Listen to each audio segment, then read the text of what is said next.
Chapter 59. After walking out of the church, Wu Ming and Mordred entered spirit form.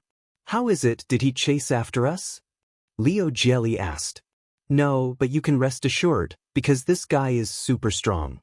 Mordred conveyed her words to Liu Jieli through the contract. "You really think highly of me, Mordred," Wu Ming teased. "Although I don't want to admit it, if this guy still has the power of a knight, we will win this Holy Grail war, Master." "Oh, although I know that King Arthur's first knight is really powerful, Saber, is Sodric really that strong?" After all, from the conversation with Liu Jieli, he knew that the number of times the knight Villo in King Arthur's history was not many, and he was basically the commander. "Of course, Master, this guy can be said to be in existence that even my father may not be able to defeat. Although I don't want to admit it, the Villo is indeed the strongest in Britain." Looking at Liu Jieli's shocked expression, Wu Ming said, "Well, let's not talk about the combat power first. After all, I came as the French General Sodric, so it is inevitable that there will be some differences in ability. Is that so? Then, this name is a problem. Both of you are Saber. Master, please call me General." "General? That sounds like the French word for general, right? All right, I'll call Sodlek General from now on, and Mordred Saber." "Why? I also want a different name." Sure enough, Mordred is still a child, Wu Ming thought. "Let's not talk about this first. Why don't you stay, Master?" Mordred asked. Liu Jieli was stunned, then said, "Didn't you two not want to stay? The minority obeys the majority, so let's leave. After all, he's a servant with Queen Mother's aura, which means he's not someone you can trust." Mordred said angrily. Mordred is right. Semiramis is not inferior to Morgan Le Fay in terms of methods, intelligence, and ruthlessness. It was because of Morgan Le Fay's scheme that I revealed my true form. "So, General, your true identity is a dragon." Liu Jieli was a little surprised. "Yes, Mordred, you should know that King Yusef and Merlin once summoned the legendary dragon, and that was me." "No way. Are you for real? That legendary dragon that has never appeared before is you." Mordred couldn't remain calm anymore. "Of course, after I transformed back into a dragon, due to Morgan Le Fay's curse, I, who was unable to transform into a human, was corrected by history and brought away from that era." "That's true. As a top-level fantasy breed dragon, it should be impossible to live in King Arthur's era, unless it's a subdragon or something like that." Liu Jieli touched his chin and analyzed. After all, Wu Ming's dragon form was mysterious in that era where the gods had passed away, so it was naturally excluded by the era. Unfortunately, Wu Ming was the root dragon, so the era couldn't do anything to Wu Ming at all. Jieli walked beside Mordred and observed the surrounding terrain. "We are in the enemy's base, and no one is ambushing us." After that, there were a few people in the shadow in front of them. They were cyborgs that looked basically the same. Behind the cyborgs stood several large stone golems. Not only in front, but there were also enemies on the roof and behind them. "Ah, as expected of my master, you even used yourself as bait." Mordred patted Jieli's back and laughed happily. "Ahem. I'll leave the golems to you, and the cyborgs to me, okay?" Jieli coughed a few times. "Of course." Chapter 60. At night. After separating from Liu and Mordred, Wu Ming embarked on a journey to find Joan of Arc. "I always feel that there's something wrong with that priest, as if he saw through me." Wu Ming walked on the road, thinking about what happened in the church just now. Forget it, the most important thing now is to find Jean. She must have appeared as the ruler. Since it's a daily routine, she will definitely come here, Tuliphus. What I need to do now is to set up some detection magic. Wu Ming couldn't help but show a proud smile. Fortunately, Dragonist also descended into this body as a noble phantasm. After finding a hidden place, Wu Ming opened Golden Ripple, reached into his hand, and took out a large number of scrolls. I remember Yael and the others gave me a scroll with reverse detection magic. Sure enough, after picking and choosing for a while, Wu Ming found the scrolls. That kind of scroll could block the opponent's detection magic, which was the so-called false eye with the ability to see through the truth. Wu Ming planned to set up that kind of scroll in many places. Well, although there are many skills in the game that can detect this kind of magic, I believe that unless it's a servant's special skill, it's impossible for a magician to detect this kind of magic. Then, Wu Ming began to run all over Tuliphus. Fortunately, Wu Ming had the skill magic, otherwise, it would be unrealistic to set up those scrolls in one night. After all, the servant's body also limited some of Wu Ming's skills. For example, Wu Ming forgot all the skills related to Lun's magic. The reason why he didn't forget the magic in Yggdrasil was because those magic were not the products of the moon world, and the servant's body couldn't make them forget. Although it's interesting, the servant's body is really inconvenient. After all, Wu Ming was not a dead hero. Being able to walk in the world again was a rare benefit for those heroes. Who would care about forgetting their skills because of their class? Is Master and Mordred done? Just as Wu Ming was setting up the magic scroll, he detected that Jie and Mordred were ambushed by the Yuga side. However, this ambush was only a probing attack by the cyborgs and the marionettes. Right now, Jie and Mordred were heading towards Wu Ming. Wu Ming sat on a big tree and looked up at the starry sky, waiting for Jie and Mordred. The starry sky in Nasaric time is still the best. That's why, as long as we win the battle, it's fine even if we have to use our teeth. This was Mordred. Where did you come from, Berserker? Seriously. This was Lion Jie. Yo, did you have fun, Saber? Wu Ming jumped down from the tree and waved at Mordred. How could it be fun? Those magic puppets can't even take a beating. Mordred shrugged. Looks like it's a test by the other side. Well, General, have you found the servant you're looking for? Is she really not a member of the black side? Jie asked. Not yet. But didn't I say that she will only become a ruler, not a servant of both sides? Wu Ming said. It better be true. If she's not a ruler but a black servant, I will definitely beat her until she pisses her pants. Mordred turned her head away fiercely. Actually, I've been curious for a long time. I remember in King Arthur's legend, Mordred and the Villo had a good relationship. Before Lion Jie could finish speaking, a crimson-red scarlet thunder demon sword was pressed against his neck. Who would have a good relationship with him? Be careful if you keep talking nonsense. I know, put down the sword first. Jie said embarrassedly. Hearing this, Mordred put down the sword. You're right, Master. Mordred and I have a good relationship. As for why Mordred is so mean to me, it's just a matter of bloodline. Wu Ming smiled and patted Jie's back. It was rare that Mordred didn't refute. She just turned her head away. Seeing this, Jie knew that it must be another story, so he didn't ask anything more. Well, where are you going next? Wu Ming asked. Back to the stronghold to rest. What about you? Do you want to continue looking for the ruler? Of course, then that's it. If there's anything, contact me through the contract. After that, Wu Ming's spirit body disappeared. Let's go, Saber. I know. On the other side, Wu Ming and Jie just separated from Mordred, and Wu Ming received the news of Jie. Oh, the red berserker went berserk? He's coming here, so is he going to attack the black team's base? As expected of a berserker. What are you going to do? Jie asked. You tell the priest I'll go and see, Wu Ming said. Understood. After that, Jie cut off the connection. Wu Ming, on the other hand, went to the direction that Lion Jie said to meet up with the Red Archer and Red Rider who came to support the Red Berserker. In the forest near the Yugdamarinia's castle, a tall man wearing prisoner-restraining iron armor was constantly moving forward. He let out a terrifying laugh as he spoke. Haha, oppressor. Presser. On the tree behind him, there were only two figures, a man and a woman.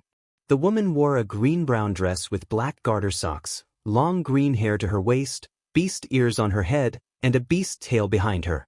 The man wore a Greek-style light warrior suit, a red scarf fluttering behind him, green short straight hair fluttering in the wind, and a wisp of bangs fluttering in front of his forehead.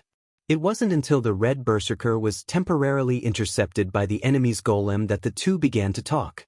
You think you can only abandon him, Rider? You think it's strange that you can persuade him, big sister? My name is Atlanta. Don't call me big sister, Achilles, the woman who claimed to be Atlanta said. This is just a more intimate name, don't mind it.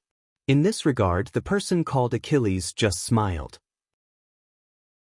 Then Achilles stopped laughing and said, since there's a chance, let's see those guys from the black team.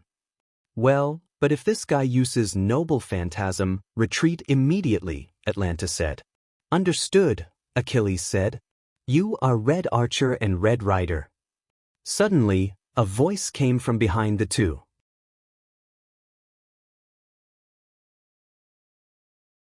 The Black Rider raised his hand, and a large amount of enchanted soil wrapped around Spartacus, and then several spikes penetrated Spartacus. At this point, the Red Rider's berserker was captured by the Black Rider. It seemed that the other side didn't have the intention to attack together. They only sent 2 servants who hadn't fought before to attack Wu Ming's position. One for each of us, Rider. Wu Ming took out the meteor silver from the ripple and used magic to manifest the silver armor, and said to Achilles, Well, really, they only sent 2 servants, they really don't put me in their eyes, Achilles sneered. Then I'll cover you from the rear, Atlanta said. Well, I'll leave it to you, Archer. It can't be helped, big sister. With that, Wu Ming and Achilles walked to the tree in front of them and looked at the Black Rider's servants. Is it Saber and Berserker? Achilles said. One of them was a silver-haired man wearing black and silver armor and holding a long sword. The other was a pink-haired girl wearing a wedding dress and holding a hammer. Achilles just wanted to say something, but Wu Ming suddenly rushed forward and rushed to the Black Rider's saber, swordsman. You can't be like this, that's the opponent I want. Achilles complained. Wu Ming didn't know if he heard it or not, but at this moment, he had already started a hand-to-hand battle with the Black Rider's saber, swordsman. Maybe because of Wu Ming's fierce attack, the Black Rider's saber had been retreating. What's wrong, Black Rider, is this all you can do? The Black Rider didn't speak, but he kept waving his sword. This feeling, is this a special attack? When Wu Ming fought with the Black Rider, he felt that the other side had a sense of restraint. Wu Ming quickly hit the Black Rider's saber, swordsman, back a distance. Then, an arrow penetrated the atmosphere and hit the Black Rider's body, nailing it to the big tree behind him. It was an arrow shot by the Red Rider's archer. Oh, hearing the sound, Wu Ming looked at Achilles and found that he was injured by the Black Rider. Achilles was a hero in the Trojan War and had many noble phantoms. Because Achilles was burned by the heavenly fire after he was born, soaked in the river Styx, he obtained an immortal body. Therefore, if you want to hurt him, you must have divinity or god-killing weapons. From this point of view, the Black Rider's archer was a follower related to God. The Black Rider's berserker, went to fight against Atlanta. When Wu Ming looked at the Black Rider's saber again, he raised the big sword in his hand as if he was going to release his noble phantoms. The big sword began to emit light. It looks like a special attack against the dragon's noble phantoms. Wu Ming felt a sense of threat from it, although it was not big. Is your master in such a hurry to let you release your noble phantoms? Then come on. Although the other party was attacking the dragon's noble phantoms, Wu Ming's root dragon was not a simple dragon, so the noble phantoms that attacked the dragon's noble phantoms did not have much effect on Wu Ming. However, Wu Ming did not dare to exaggerate. He posed and prepared to release his noble phantoms. Just when Wu Ming thought that the other party was going to release his noble phantoms, the other party suddenly knelt on the ground like a broken string, and the light of his noble phantoms disappeared. Then, the Black Rider's saber spiritualized and left. Is there an internal conflict? It was obvious that the other party was interrupted by another command spell. There was no doubt that there were internal disagreements. After noticing that Atlanta had also retreated, Wu Ming knew that this time's test was almost over. Ignoring Achilles, who was declaring war with the Black Rider, Wu Ming also disappeared in his spiritual form. This was because the detection magic he set up had found the person Wu Ming was looking for. On the way Wu Ming was looking for Jean, on the other side of the forest, the Black Rider who had left early was leading a brown-haired, red-eyed android out of the forest. Jean, on the other hand, came to the place where the Red and Black Riders were fighting and began to investigate. At this moment, a revelation came. Sodric? Jean recalled the person who appeared in the scene just now in surprise. It was obvious that this was her childhood sweetheart, Sodric. Jean put down the puppet fragment in her hand and began to run on the other side of the forest. Chapter 62. On Wu Ming's side, as if they were discovered, the surrounding soil gathered and formed golems, surrounding the Black Rider and the android, including Wu Ming. Really, I shouldn't have followed you guys. AI. Red Saber. Why you here? Are you here to help us? The rider from the black team naturally voiced his doubts. Wu Ming didn't know what to say. He just waved his sword gently. The dexterous sword energy destroyed the golems surrounding the three people. Wu Ming turned to look at the Black Rider and the android. He saw the hope of survival in the eyes of the android. Wu Ming smiled. For this kind of guy who resisted fate, Wu Ming didn't hate Wu Ming. Wu Ming reached out, opened the ripple, and took out a bag from it. This was not an infinite backpack, just an ordinary bag. Wu Ming had to admit the advantages of game items. The collision damage of the outside world would not affect the things in the bag in the slightest. It would only reduce the durability. If the durability became 0, the bag would disappear. After filling more than a dozen bottles of red potions, Wu Ming threw the bag and a magic scroll to the Black Rider. After a moment of confusion, the Black Rider caught the bag and scroll. What is this? He asked. There is a potion in the bag to heal this android. The scroll is a magic that can temporarily block the perception of the command curse. No, it's a magic item. Take this android and leave quickly. A servant is coming. Wu Ming said lightly. Oh, you are a good man. My name is Astolfo. What about you? Wu Ming said in his heart, no wonder. Astolfo, one of the 12 warriors of Charlemagne, was a rational person. He looked at the other party's outfit. The upper body was okay, a light night outfit, a fluffy cloak, but the lower body was a short skirt, suspenders, and long night boots. As expected of a rational person. I'm an enemy servant. Is it okay for you to tell me your real name? Wu Ming joked. As if he just realized something, the servant named Astolfo smiled nervously and awkwardly. My real name is Sodric, a French general. Just call me that for now. Wu Ming looked at Astolfo helplessly. Not bad, don't you think? Astolfo looked at the androids. The androids didn't come back to their senses. After all, if they didn't hear it wrong, the servant in front of them gave Astolfo a potion to heal him. But, yes, the android said tiredly. At this moment, a pot-bellied middle-aged man with a black saber caught up from behind. Stop! The middle-aged man shouted. Then he lowered his head and panted heavily with his hands on his knees. Damn it, why did you send me to do this kind of task? Gold didn't realize Wu Ming's existence. It wasn't until he saw his servant holding a sword and looking ahead vigilantly that he noticed Wu Ming's existence. Red servant, why are you here? This Gold seemed to be frightened, and he quickly ordered his servant, quick! Didn't I give you the potion to treat him? Forget it, let me take a look. With that, Wu Ming walked towards the two. As he walked, Wu Ming glanced at Siegfried. Think about it, what do you really want to do? What I want to do? My wish is to make my own decision to do something. Siegfried muttered. Wu Ming took out a bottle of potion from the golden ripples and poured it all into the android's mouth. The android's body instantly emitted a green light. It seems that the potion is effective, but it only treats the symptoms and not the root cause. Wu Ming touched his chin. But this was only temporary. This android had a defect in his body, which caused the blood vessels in his body to rupture and bleed. The potion only temporarily treated the injuries in his body. What do you mean, Sodric? Astolfo asked. It means that he won't live long, and it's very likely that he will face the crisis of death every day. After all, this is the racial defect of the androids. The one who caused the injury to the android was himself. This was the racial defect of the androids, which made them unable to survive outside the incubator. After all, the healing potion couldn't eliminate the racial defect. Then what can you do? Astolfo looked at Wu Ming with tears in his eyes. Wu Ming turned his head away helplessly. Unless I change his race, I can't do anything about it. If only I was summoned as a caster. If Wu Ming was summoned as a caster, he could use the uninscribed book and the staff of Anziwergen. Although Wu Ming could also use the uninscribed book as a saber, he couldn't use high-level magic because of his rank.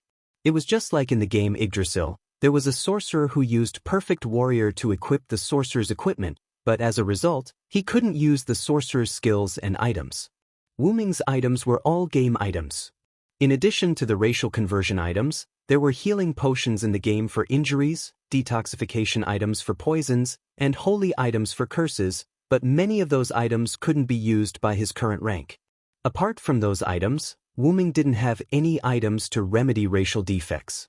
After all, racial defects were common in the game, and customer service wouldn't specifically prepare items to overcome racial defects for a certain race.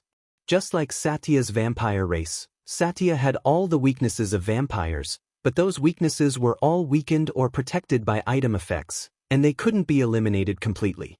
Although there were androids in Nasaric, the androids in the game had no defects. In this regard, Wu Ming couldn't do anything about it.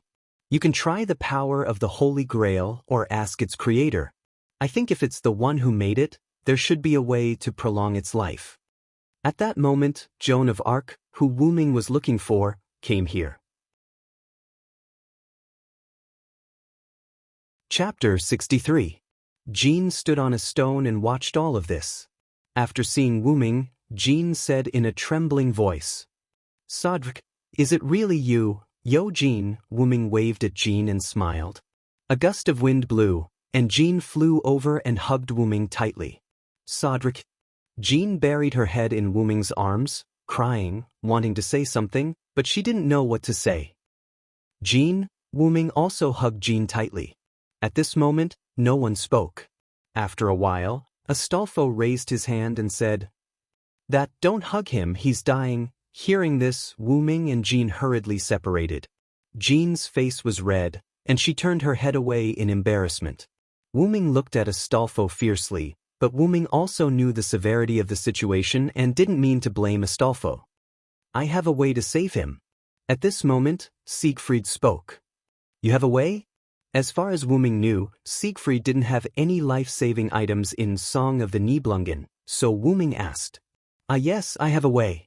With that said, Siegfried put his hand in front of himself. Wu Ming and others knew what Siegfried was going to do at this moment, and they didn't say anything. Only Jean said, "Please wait a minute." "You can't, Siegfried." With Jean's character and her identity as the supervisor of the Holy Grail War, she won't let Siegfried choose this path. Joan of Arc sincerely cared about the masters and servants of the Holy Grail War. But Siegfried didn't want to listen to Jean. He inserted his hand into his abdomen above his abdomen, avoided the ribs, and took out his heart. With my own will, Siegfried took his heart, placed it on the android's chest, and pushed it into his body. When the heart entered the body, it was like an object entering the water surface, causing ripples. "Please, Sodric." Siegfried disappeared, like a hero. Soon, the android with Siegfried's heart woke up. His red eyes were full of confusion, and he looked at Wu Ming, Jean, and Astolfo with confused eyes. "You are saved, Siegfried gave you his heart, and now your body has become a normal person." After hearing this sentence, he touched his chest uncertainly, then said very slowly, "Yes, now you just need to give yourself a name. I will take care of the rest for you, Fongexin," Wu Ming said sincerely to him. Later, Siegfried left Siegfried's heart, Siegfried, and the android with Siegfried, left, leaving the unconscious Gfried. Soon, someone found the unconscious Gfried and took him away. Tulifas, Myrenia Citadel. There were many figures gathered in the hall, some were servants, and some were masters. Vlad III, who had met Wu Ming once, was sitting on the throne, and next to him stood the team leader of Yugdamarinia, Danik Priestone Yugdamarinia. This was a young man who looked like he was in his 20s or 30s, but in fact he had lived for nearly 100 years. He had purple pupils and long dark green hair tied into a ponytail with a black hairband. He was wearing a black and white uniform of the Yugdamarinia race and a white cloak. He looked at Kfride, who was devastated, and said, "So, what the hell is going on, Kfride Mujik Yugdamarinia? Why did Saber disappear?" "I don't know. I was in a coma. Why did this happen?" Kfride seemed to be devastated, and he couldn't speak properly. At this time, Black Castor said, "I extracted a trace of the image from the magic crystals on the scene." "Can you play it, Avisprin?" Vlad 3 asked. A voice without a trace of emotion came from under Avisprin's mask. Through the magic projection, everyone saw an incomplete picture, but they already knew the specific reason for Saber's disappearance. "I didn't expect Saber to choose to give up her life for the sake of that android." Black Berserker Frankenstein's master, Cowles Fulvig Yugdamarinia, said. "In short, the current situation is very unfavorable for us. Although we captured the Red Berserker, we lost Saber, our strongest combat power, Assassin is out of control, and Ryder has defected. The Red team may also know about our situation," Avisprin said. "So, how about using the command spell to recall Ryder?"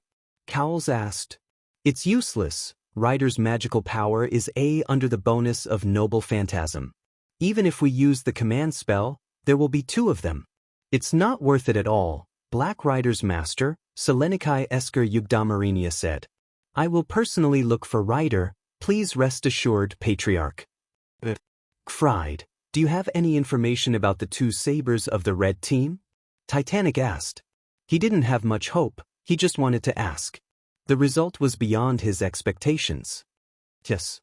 There is information. There are 2 red sabers, and the servant who fought against Ziegfeld before is called Sodlek."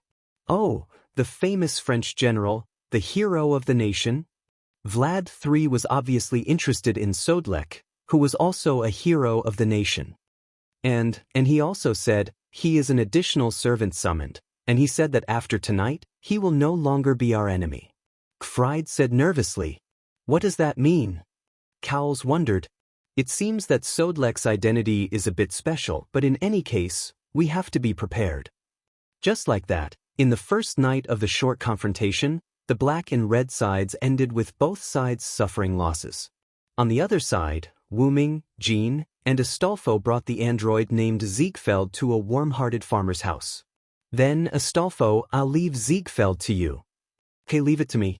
Astolfo raised his hand and smiled happily.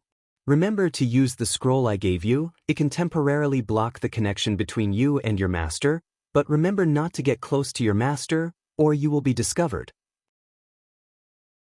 "Yes, yes." Then, Wuming looked at Ziegfeld again. "Ziegfeld, now is the time for you to think about how to live in the future. After all, you already have the lifespan of a normal person." "I don't know." Ziegfeld shook his head. He, who was born as a magic supply, didn't know what to do at the moment. He just wanted to live. "Then think about it. No matter what you do, don't go against your heart, follow the guidance of your heart. Goodbye, Ziegfeld, Astolfo."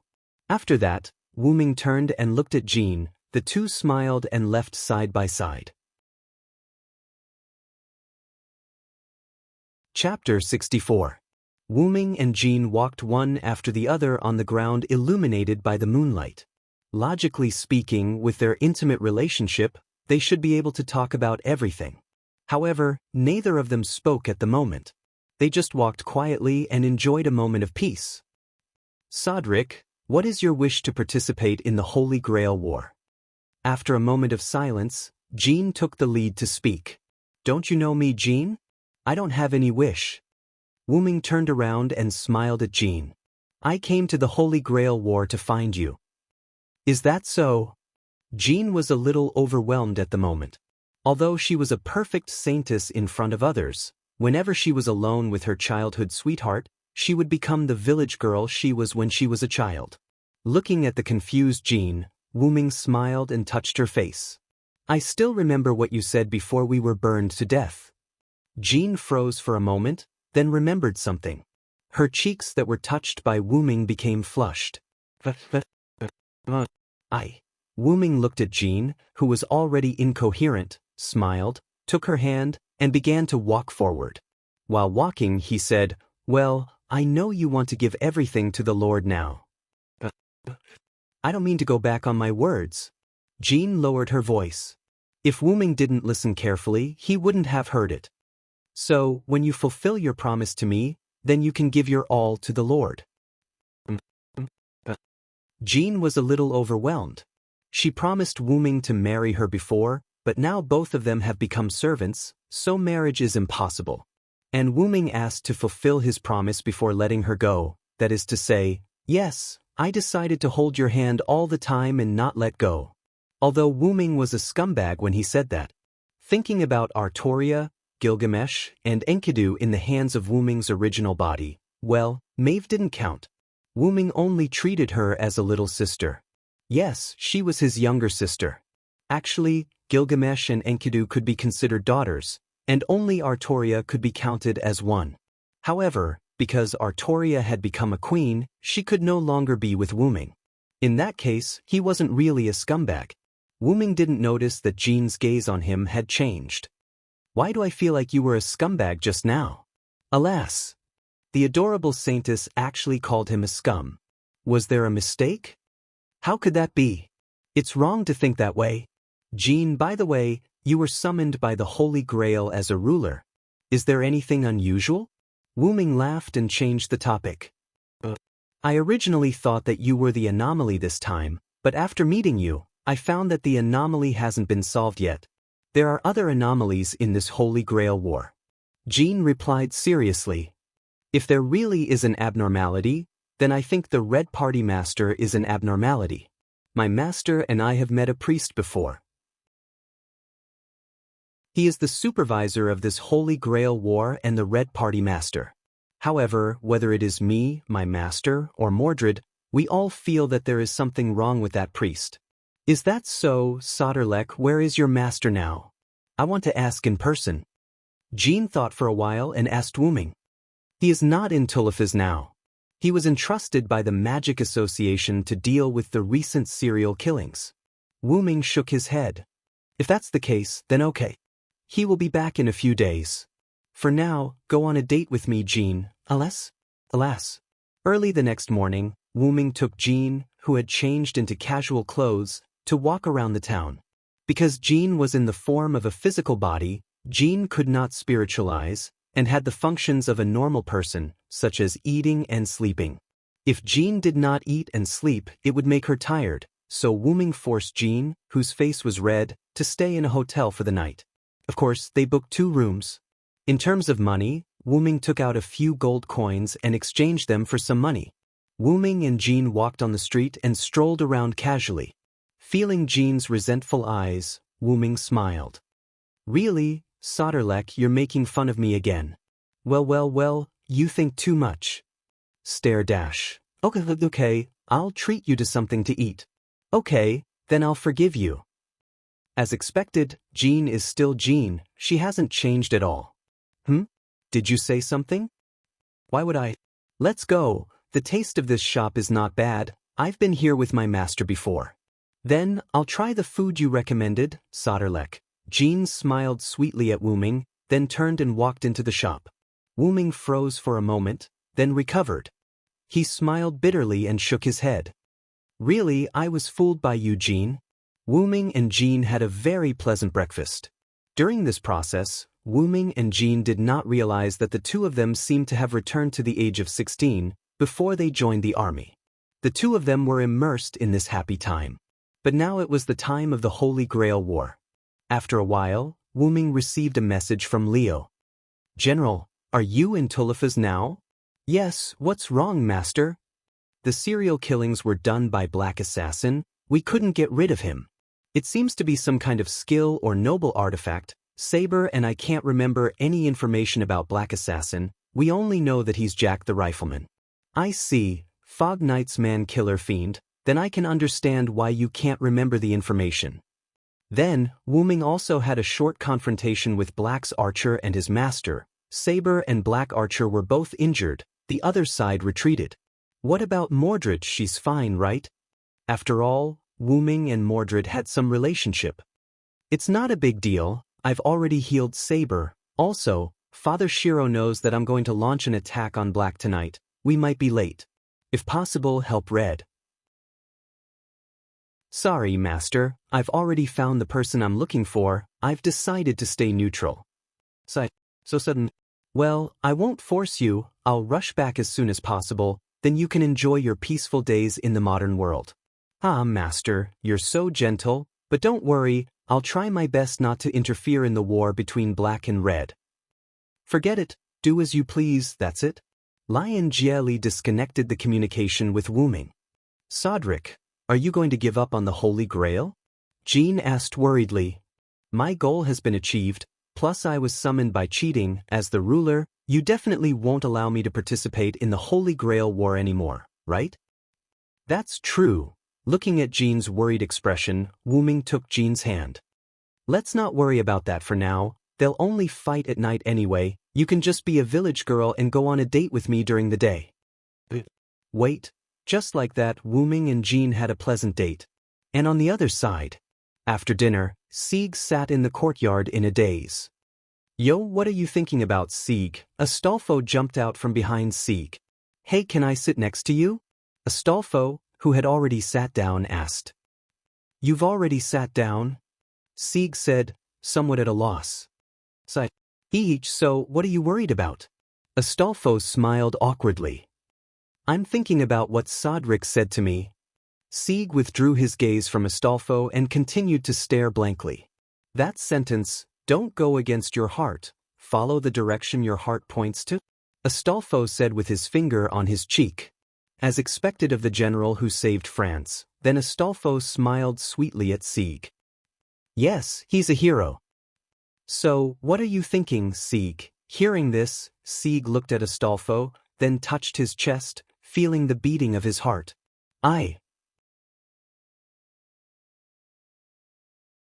Chapter 65. I want to save my compatriots, those androids. Sieg said seriously. Then let's go. Astolfo smiled and pulled Sieg up. Hey, but you will be discovered by your master. Sieg didn't want Astolfo to return to his master's side because Astolfo had been complaining about how bad his master was and how perverted he was. It's okay, and I'm still a servant of the black side. Let's go and observe when the red side and the black side start fighting. When the time comes, I'll go and support the black side, and you can go and save your compatriots. What do you think? Sieg looked at Astolfo's smile and couldn't help but smile. Ryder, I'll leave it to you. Oh, leave it to me.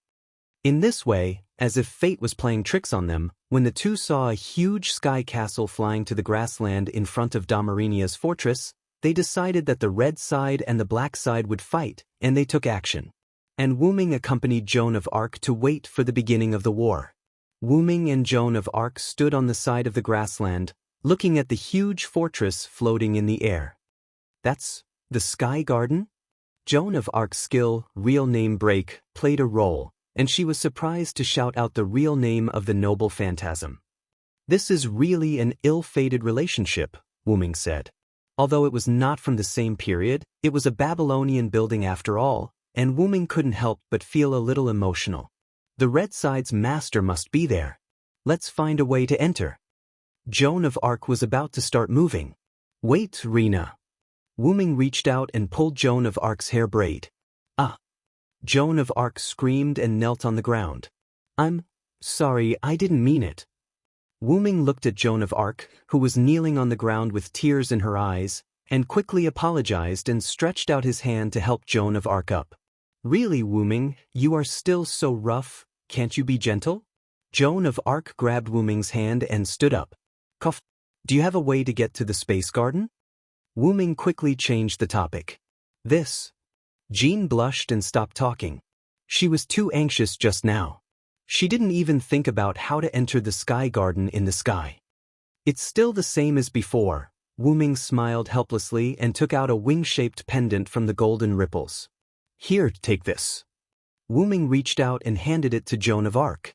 After Jean took it, she checked the pendant's effect with true name detection. It can actually allow people to gain the ability to fly, and all they need to do is chant the incantation. Even ordinary people can use it? Jean couldn't believe it. After all, no matter how convenient this kind of magic item was, it would not be separated from magic power. This item could be used by ordinary people without magic power. How could Jean not be surprised? After all, this was a game. There would definitely be items that didn't cost anything. For example, this pendant that allowed players to fly in the game. That was a high-level item that President Anziwagong got at a high price.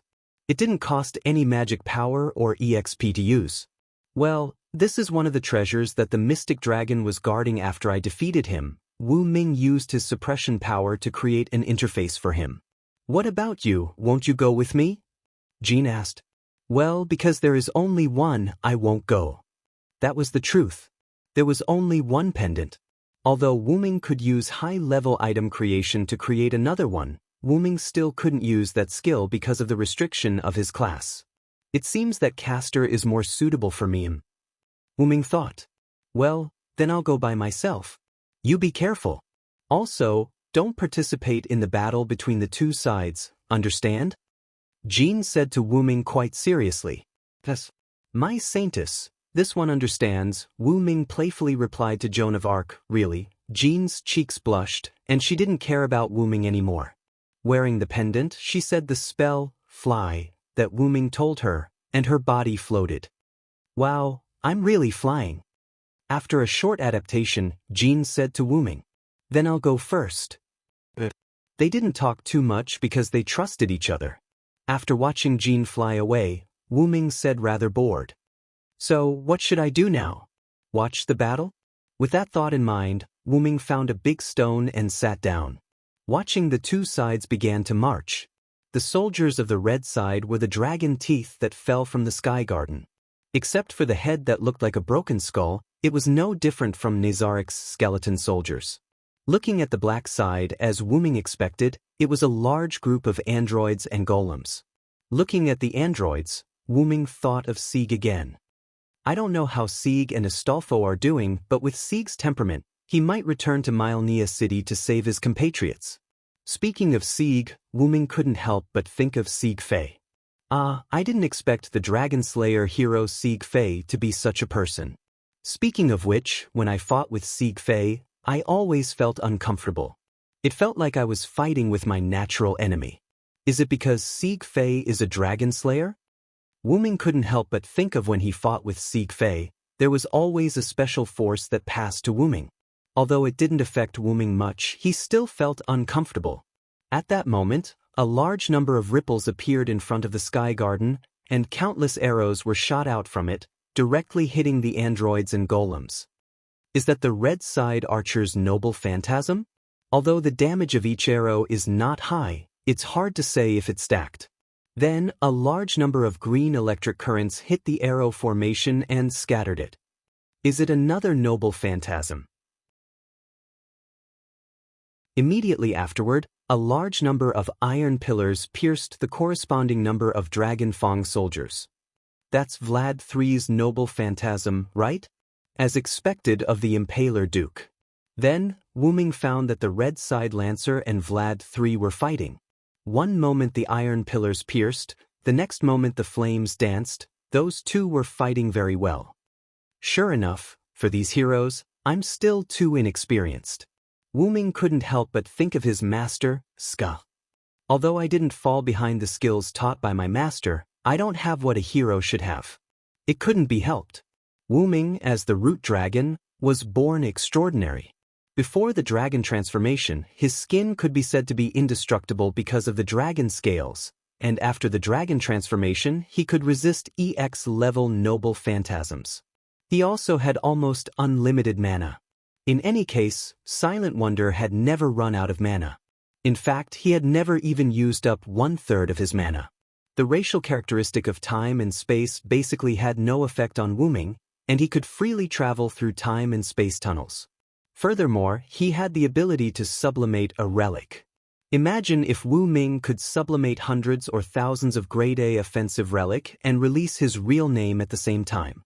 Since he had sufficient mana, the scene would be inhumane. That was the power of Wu Ming's root dragon when it was still underage. If it was an adult root dragon, it would be unimaginable. At that moment, Wu Ming saw Astolfo riding an eagle on the battlefield. Seeing that he said something to Vlad III, who had just separated from the Red Lancer, Astolfo flew toward the Sky Garden with a happy look on his face. Could it be? Sieg really came back to save those androids? Wu Ming couldn't help but think.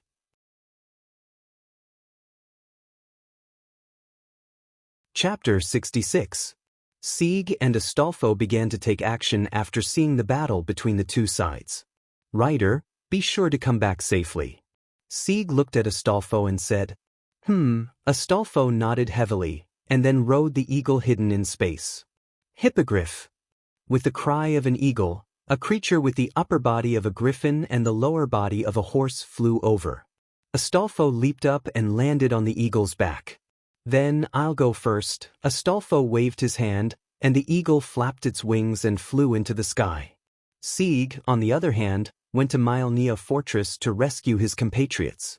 After seeing Astolfo, Wu Ming realized that Sieg might also go to Mylnia Fortress, so he also got up and went. As for what Joan of Arc said about not doing anything to hinder the Holy Grail War, he would do it anyway. Anyway, Joan of Arc would definitely not punish him. Wu Ming thought so and rushed to Mylnia Fortress. When he arrived at the gate of the fortress, Wu Ming saw Sieg treating the injured androids. It seemed that the androids were persuaded by Sieg and were constantly treating their companions. Wu Ming stepped forward without hesitation and said, "Yo, Sieg." Sieg heard someone calling him and looked back. "Mr. Solderlake, why are you here?" The rest of the androids picked up their weapons and pointed at Wu Ming. Only then did Sieg remember that Wu Ming was still a Red Team follower. Naturally, his purpose for coming to Black Fortress was different. "Don't worry, I have already left the Holy Grail War, and I won't attack you. Put down your weapons, and even if I want to attack, you can't resist at all." After saying that, Wu Ming also looked at Sieg, asking him to explain. "Everyone put down your weapons first. Mr. Solderlake has helped me before, and I believe that he will not lie to us." After thinking for a while, the androids put down their weapons. "When I saw Astolfo on the battlefield, I guessed that you would definitely come to rescue your companions. Have you thought about it?" "Yes, thank you very much for what Mr. Solderlake said to me. I have decided to save my companions and give them freedom," Sieg said with a firm look. "Then let's go. In order to prevent the black followers from obstructing us, I will accompany you." After saying that, he walked into Mylnia Fortress from the side door. "Yeah, I'll leave it to you." After that, Sieg and the androids followed Wu Ming in. However, speaking of which, is it really a good idea for me to walk into the enemy's base so openly? Wu Ming thought. After Jean wore the pendant Wu Ming gave her, she flew into the sky and went straight to the Sky Garden. However, during this process, a large number of dragon teeth soldiers with skeletal wings kept attacking Jean. Bang! Joan of Arc waved the unspread holy flag to disperse the last dragon tooth soldier nearby. Looking at the endless stream of dragon fang soldiers flying over, Jean couldn't help but be speechless. So many dragon teeth soldiers can't get through. Just when Jean was distressed, a revelation came. She saw the Red Master, a man in a priest's outfit, fighting with the Black Berserker in the nearby forest, and standing next to him was a man in a British green and brown literary costume. That's Red Team's master and caster. After seeing the revelation, Jean did not hesitate to turn and fly in the direction of the forest. Assassin Semiramis, who was controlling the fortress in the Sky Garden, saw that Jean did not hesitate to run in the direction of her master, and immediately contacted the master who was fighting with the Red Berserker in the forest. "Master, the ruler really did not hesitate to rush to your position." "Understood. Retreat, caster," Yen Fengshiro said without turning his head. Red Caster Shakespeare said with a regretful look. "Now is the time to be excited. Do you really want to retreat?" Although Caster said so, he never had the slightest intention to fight. He just kept writing things, including when Yen Fengshiro was fighting. "Yes, retreat immediately." "Yes." Caster immediately disappeared in spirit form. Yen Fengshiro took out 4 black keys and threw them in front of the red berserker Frankenstein. The black keys instantly became bigger, blocking Frankenstein's advance, leaving only Frankenstein's roar. After making sure that the red berserker couldn't catch up, Yen Fengshiro ran back. At that moment, Jean was still far away from the forest. Just as Semiramis breathed a sigh of relief, she discovered the servant who came to attack the sky garden. "Oh, there's a horse that can fly." Semiramis sighed as he looked at the eagle that Astolfo was riding. But in fact, was it really good to call the eagle a horse? Immediately afterward, those dragon-teeth soldiers with wings changed direction and went to attack the black rider Astolfo. "Whoa, what are these things, so disgusting?" Astolfo, who was riding the eagle, shouted. Because Astolfo didn't want to do anything, he kept dodging the dragon-teeth soldiers and attacked from time to time. Then he activated his noble phantasm, the Declaration of Destruction, and defeated all the dragon-teeth soldiers. What? Semiramis was surprised. But she didn't panic. After all, her sky garden had more than one way to attack. Just when she wanted to activate her magic cannon, a meteor-like beam of light emerged from Myrenia's fortress, and the stars in the sky contributed their own light and gathered there. Then she found out that the Black Rider hurriedly flew there.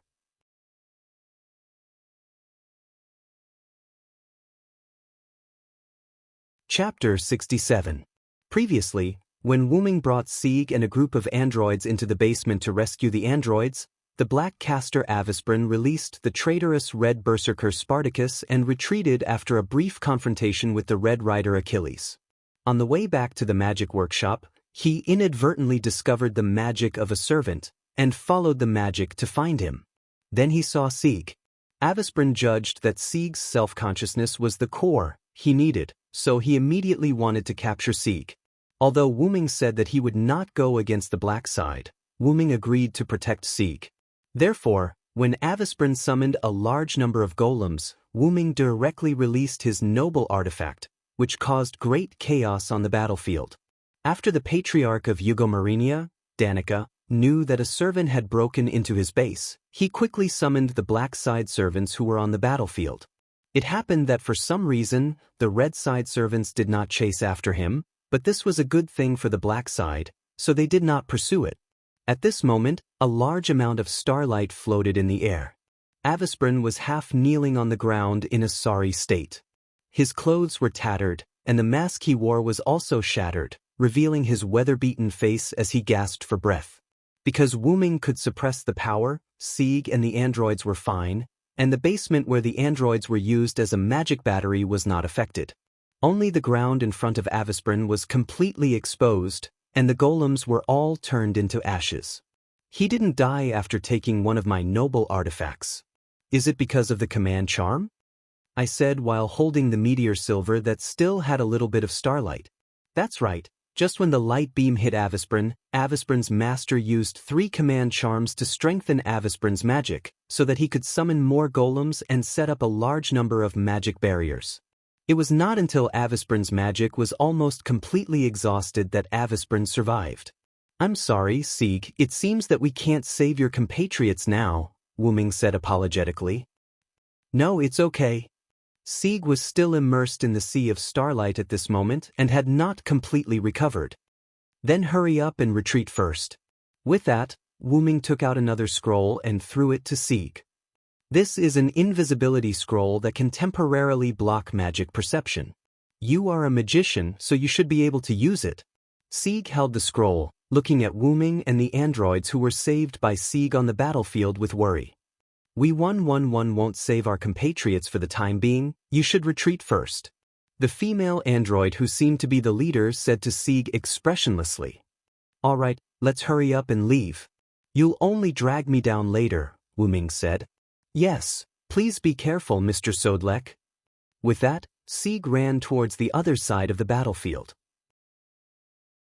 Of Avisprin of you, of Avi, of Avisprin of you, of Avispro and of you. Wuming suddenly rushed forward and swung his sword at Avisprin. Clank! 2 iron stakes blocked Wuming's sword, making a sound of steel colliding. Wuming jumped back, and a large number of iron stakes emerged from the ground where he was originally standing. "You're here, Vlad III. How dare you, General Soderlek, France's national salvation." While they were talking, Black Archer Sharon, Black Rider Astolfo, who was riding an eagle, and Black Berserker Frankenstein, who was running over, had all arrived. Except for Black Saber, who chose to commit suicide, and Black Assassin, who was out of control, all the black servants had arrived. And their masters had also gathered in a relatively safe place to watch the scene. "I'm sorry, Vlad III. Although I said that I'm not your enemy, I have promised Siegfried to protect the androids. I had no choice but to attack Blackcaster." Although it was an apology, Wu-Ming didn't have the slightest intention of self-reflection on his face. Instead, his hand holding the sword was quite eager to fight. "I understand you, Sodric. However, it's not right for you to ruin the battle between us and the Red followers. Well then, sinner who trespassed on my territory, leave your life behind." With Vlad III's order, Berserker Frankenstein, who was the most impatient, took the lead and rushed forward. Frankenstein rushed over, raised his heavy hammer, and smashed it down. Wu-Ming held the meteor silver in one hand to block it, and instantly released his magic to bounce it away.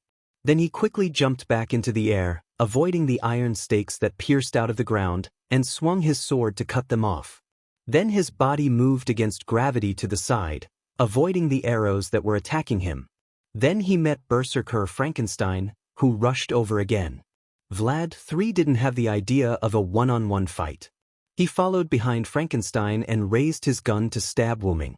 In this way, Wu-Ming dealt with Black Lancer Vlad III and Black Berserker Frankenstein while avoiding or destroying the arrows from the air and the iron stakes piercing out of the ground. Because of Wu-Ming's supreme skill, several servants couldn't defeat Wu-Ming even if they joined forces. As for Avisprin, he followed Jiro Share back to his magic workshop. After all, his master no longer had the command seal and could no longer impose a compulsory order on him, and his magic was running out. If he didn't think of a way to survive in this world, he wouldn't be able to survive. "Are you kidding me? How is this possible? Even 3 servants couldn't take down that French general Soderlek. He shouldn't have such strong martial arts skills." Fiore sat in a wheelchair and covered her mouth in surprise. The servant named Sodric is indeed a bit abnormal, but looking at his ability value, his real name is indeed Sodric. Collins pushed his glasses and said,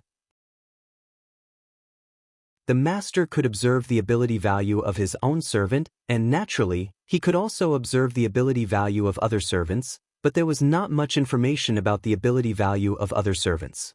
While they were discussing, Black Rider's master yelled at his servant, "Astolfo, why don't you go up? Astolfo, show them the power of one of Charlemagne's 12 warriors." Astolfo, who was flying in the air, hesitated and didn't dare to go forward. "This is a little bit. Haha, I'm not that good at fighting." Astolfo laughed. Although Astolfo was one of the 12 warriors of Charlemagne, he was the weakest among them. Moreover, Astolfo had always relied on his noble phantasm to fight. It was especially effective when he was fighting against multiple enemies. "Give me your noble artifact, illusionary horse of this world, right now." This is not good." Astolfo smiled awkwardly. "Do it or I will use my command seal." Serenica said fiercely. "Sigh, there's no other way." Astolfo prayed that Wu-Ming would use his noble phantasm.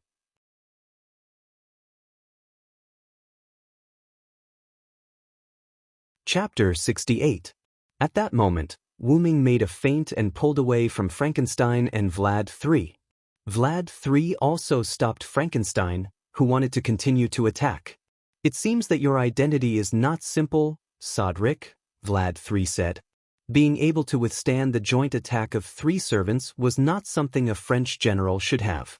"I just used the identity of Sodric to summon Saber, but the martial arts of other identities have been deeply engraved in my mind." Wu-Ming swung his sword and put the meteor silver into the golden ripples of Dragonist. "It seems that I can't take you down today, not someone from Sodric." Vlad III didn't seem to be depressed. "You are wrong. I am Sodric, there is no doubt about that. It's just that I have another identity." Wu Ming smiled. Then he looked at the boundless sky. You have to be careful. You have to know that the Red Side's fortress has the Hanging Garden of kamikaze magic. Hanging Garden? Not good. Vlad III also realized something. At this moment, a gigantic sky fortress appeared in the boundless sky above Mylnia Citadel. It was the Hanging Garden with the ability to block detection. The originally flat ground was broken by the powerful suction of the Hanging Garden, and the Great Holy Grail, which was located in the center of the Hanging Garden, also broke out of the ground. What? One of the Black Side Masters exclaimed in surprise. After all, it was too hard to believe that the Red Side's purpose was to directly take away the Great Holy Grail. Well then you guys go ahead. I'll take my leave first. With that, Wu Ming's spiritual form disappeared. The Black Servants present, Black Lancer Vlad III, Black Archer Sharon, Black Rider Astolfo, and Black Berserker Frankenstein all followed the boulder and entered the Hanging Garden. At that moment, Jean, who was resisting the explosion of the Red Berserker Spartacus, met Wu Ming, who came out of Mylnia Fortress. Sadr. Jean roared. What's wrong, Jahan? Wu Ming was shocked. Didn't I tell you not to act on your own? You have now seriously damaged the Holy Grail war between the Black and Red factions. Jean d'Arc, who was Rule, said. Although I don't have your command incantation, the command incantation that belongs to the Red Saber can be used on you, so you'd better stay put. Jean looked at Wu Ming until Wu Ming surrendered. Yes, I know, my saintess, Wu Ming said helplessly. Besides, I was just trying to protect Siegfried. After all, this is the agreement I made with Siegfried, Wu Ming said with an embarrassed smile. Don't think I don't know what you're thinking. You're just looking for fun for yourself and protecting Mr. Sieg, Jean said. Really, you used to be like this too. You always acted on your own. If you didn't act on your own, you wouldn't have been accused of the Mystic Dragon, Jean said sadly. This was what was recorded in Wu Ming's history. The adventurous General Sodric was attracted to the Alps by the legend and was ambushed by the British Army. In order to win the war between Britain and France, the British Army found a way to release the Mystic Dragon, who used to be a member of the Knights of the Round Table. With the help of Sodric's wisdom, Sodric barely defeated the Mystic Dragon. Jean d'Arc also dared to lead her army. Otherwise, the exhausted Sodric would have been captured by the British Army. Wu Ming, on the other hand, smiled helplessly. Really, that's because it's convenient for me to use my noble phantasm. The suppression power was given to me in the history. Alright, you stay here for now. I'm going to the Sky Garden to question the Red Faction Master. If I find out that you're still running around, I'll definitely use my command incantation. After that, Jean d'Arc activated the pendant and flew into the air, heading toward the Sky Garden. Wu Ming, on the other hand, smiled helplessly and waved his hand. It's good that you stay here. I still have to help Sieg save those androids. Hey, Villo. Wu Ming turned his head and saw Jie and Mordred rushing over in a car that was almost scrapped. As soon as the car stopped, Mordred directly kicked the door and walked out. You're really good. You actually broke into the enemy's base camp alone. Mordred smiled as if she was meeting a good friend. She held Wu Ming's neck and laughed. This made Jie confused. After all, Mordred and Wu Ming did not get along very well before. They were not friendly. Wu Ming, on the other hand, saw through Jie's thoughts and said, in the Knights of the Round Table, Mordred is not liked by the other knights. Only I am willing to talk to Mordred. Of course, our relationship is good. Mordred hates me because of the bloodline problem. What did you say? You bastard, who has a good relationship with you? Mordred, like a tsundere, fiercely punched Wu Ming. Bloodline? Wu Ming pressed down on Mordred's fist and continued to speak to Jie. Didn't you notice that Mordred's eyes turn red when she fights? That's because a little of my bloodline is mixed in, causing her eyes to turn red when she fights. Ignoring the noisy Mordred, Jie asked, speaking of which, didn't you not participate in the war between the two sides?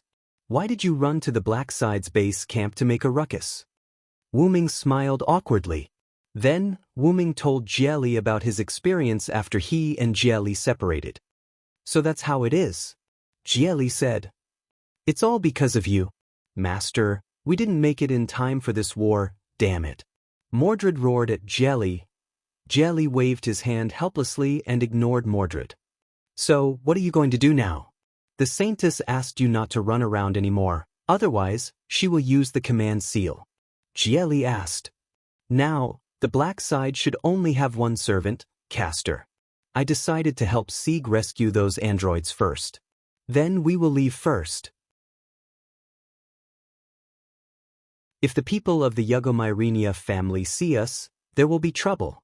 Jelly was about to leave. However, Mordred tugged on the lion Jelly's clothes and said, "What are you saying, Master? Since the other party has entered the Sky Garden, we should also go in." Hey, you can't be serious.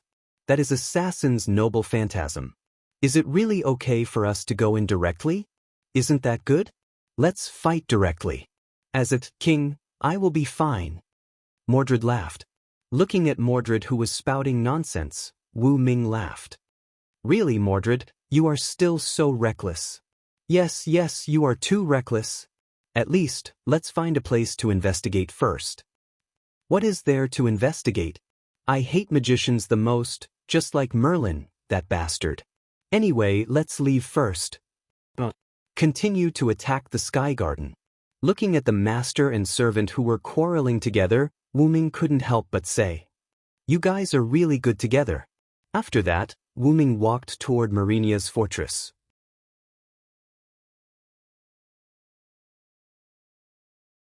Chapter 69. In the end, it was decided that Leo and Mordred would follow the suction force and enter the Sky Garden. Wu Ming, on the other hand, came to the basement of the androids that acted as batteries. He began to open the incubators one by one to rescue the androids. After a while, Wu Ming found that someone had come. When he saw the person, Wu Ming was a little surprised. "Sieg, why are you back so soon?" Sieg brought some of the androids that he had previously persuaded to the basement. Sigh. "Mr. Sodric, I saw that the Black Side servants had all entered the Sky Fortress, so I sneaked in with the scroll you gave me. After I found them, I came with them." Okay, I won't say anything more. Take it." After that, Wu Ming threw a bag to Sieg. It was full of recovery potions. Give each of the rescued androids a bottle. It can temporarily restore their physical abilities. Let them come and rescue the other androids. Okay. Every time an android was rescued, it was equivalent to having more power. Soon, all the androids were liberated. Wu Ming said to Sieg, "So, Sieg, have you really decided to liberate the androids and let them be free? You, who originally needed orders, will no longer be ordered. What purpose do you have to live for?" Sieg replied with a firm look in his eyes. "Although what you said is indeed the truth, self-awareness should not be needed for us. I don't know if it is the right thing for us to give up our duties, but even if we can't rest in peace in the future, even if there is despair waiting in front of us, we still want to walk our own path. We don't need salvation, we need freedom of choice. So, please, Mr. Sodric." Wu Ming smiled and said, "I will help you."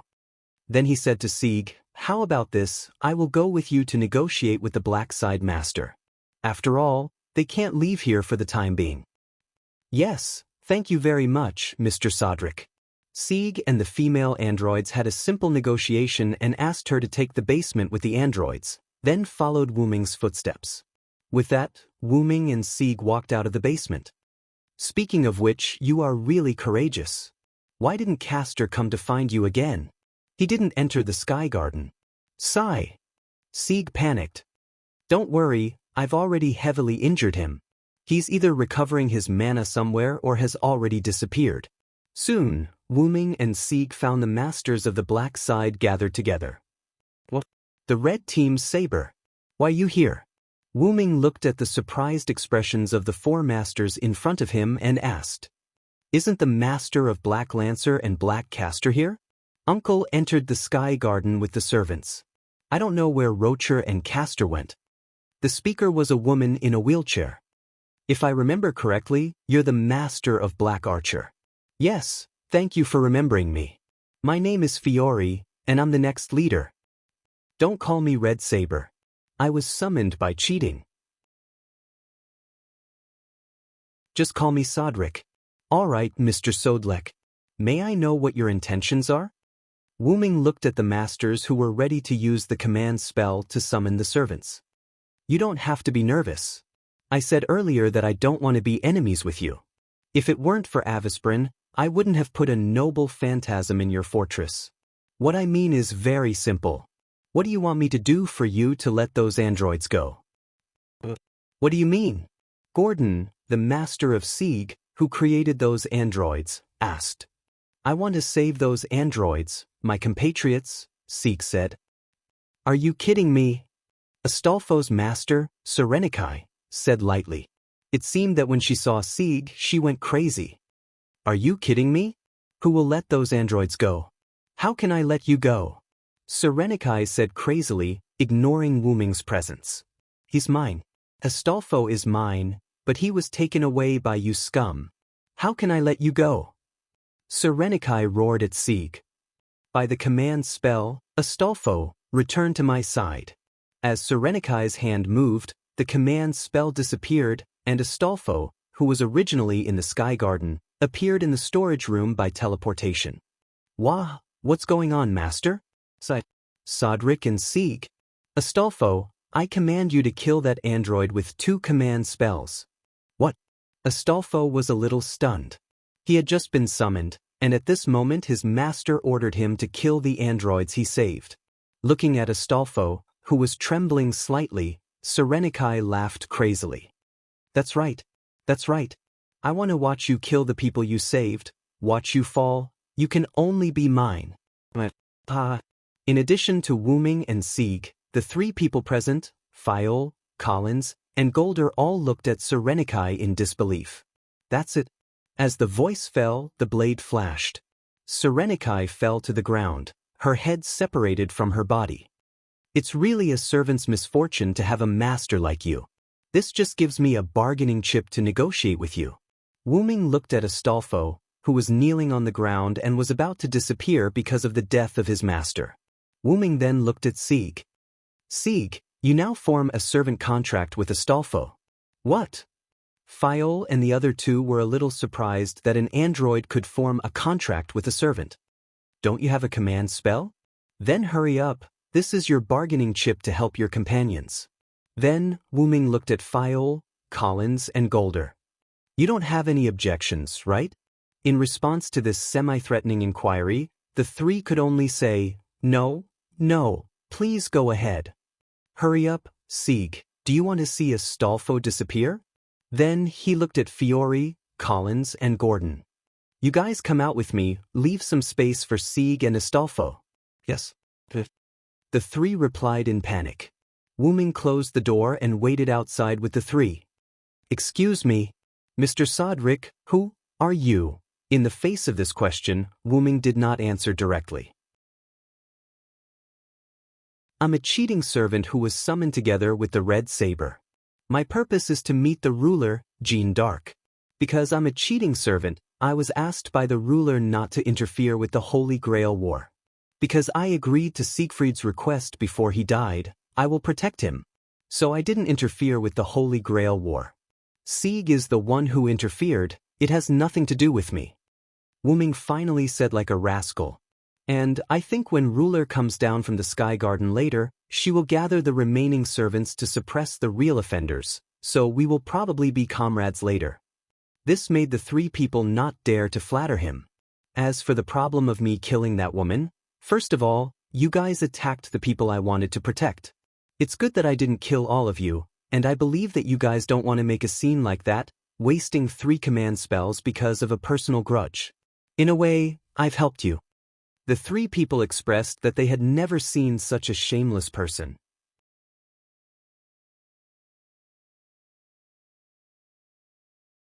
Chapter 70. After a while, the contract between Sieg and Astolfo was completed. Under the push of Wu-Ming, Sieg said that as the master of Black Rider, he was willing to be used by the Black Side, but the premise was that the androids could no longer be used as mana supply, and the androids could no longer live in the castle. However, Fiore said that she was only the next patriarch, and the current patriarch, Danik, was still in the Sky Garden, so she couldn't promise Sieg, but she could temporarily settle the androids before Danik returned. Sieg agreed after discussing with the androids. And Wuming provided the Black Side's mana supply. Wuming took out a tool that could provide mana supply and gave it to Fiore, letting her connect the mana supply of each servant. Then, Wuming received a message from Leo. Wuming had told Leo before that if there was any change in the Sky Garden, she should immediately let Mordred pass it to Wuming through Leo. Soon, Wuming summoned the people of the Eugomarinia family, including Sieg and Astolfo. I received a message from my master. Vlad III had been turned into a vampire and was killed by a red master. His master, Danica, had fused with the vampire and died together.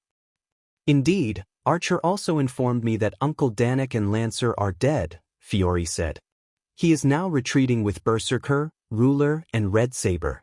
It is estimated that they will reach Myrenia soon. As soon as she finished, the androids ran over to report that the Black Side had returned.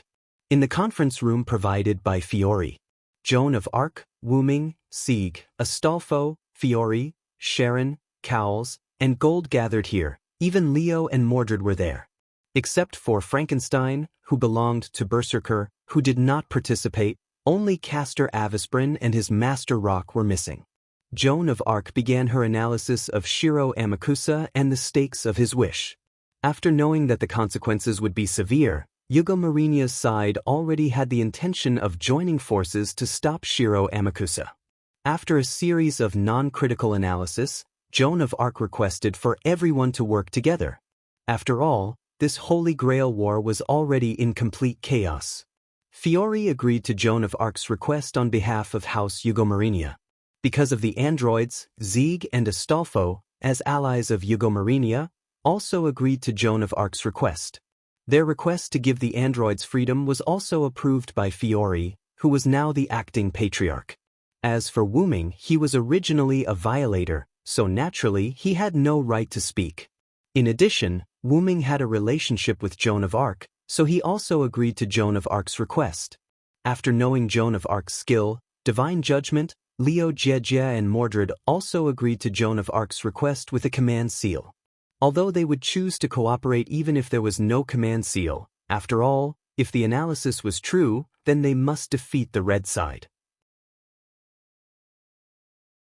Originally, Mordred wanted 2 command seals, but Joan of Arc refused because each servant only had 2 command seals, and Wuming did not have a command seal, so he could only use Mordred's command seal. However, Joan of Arc never thought of using command seal to command Wuming. It was just an excuse to refuse Mordred's request. It could be seen that the village girl was quite smart.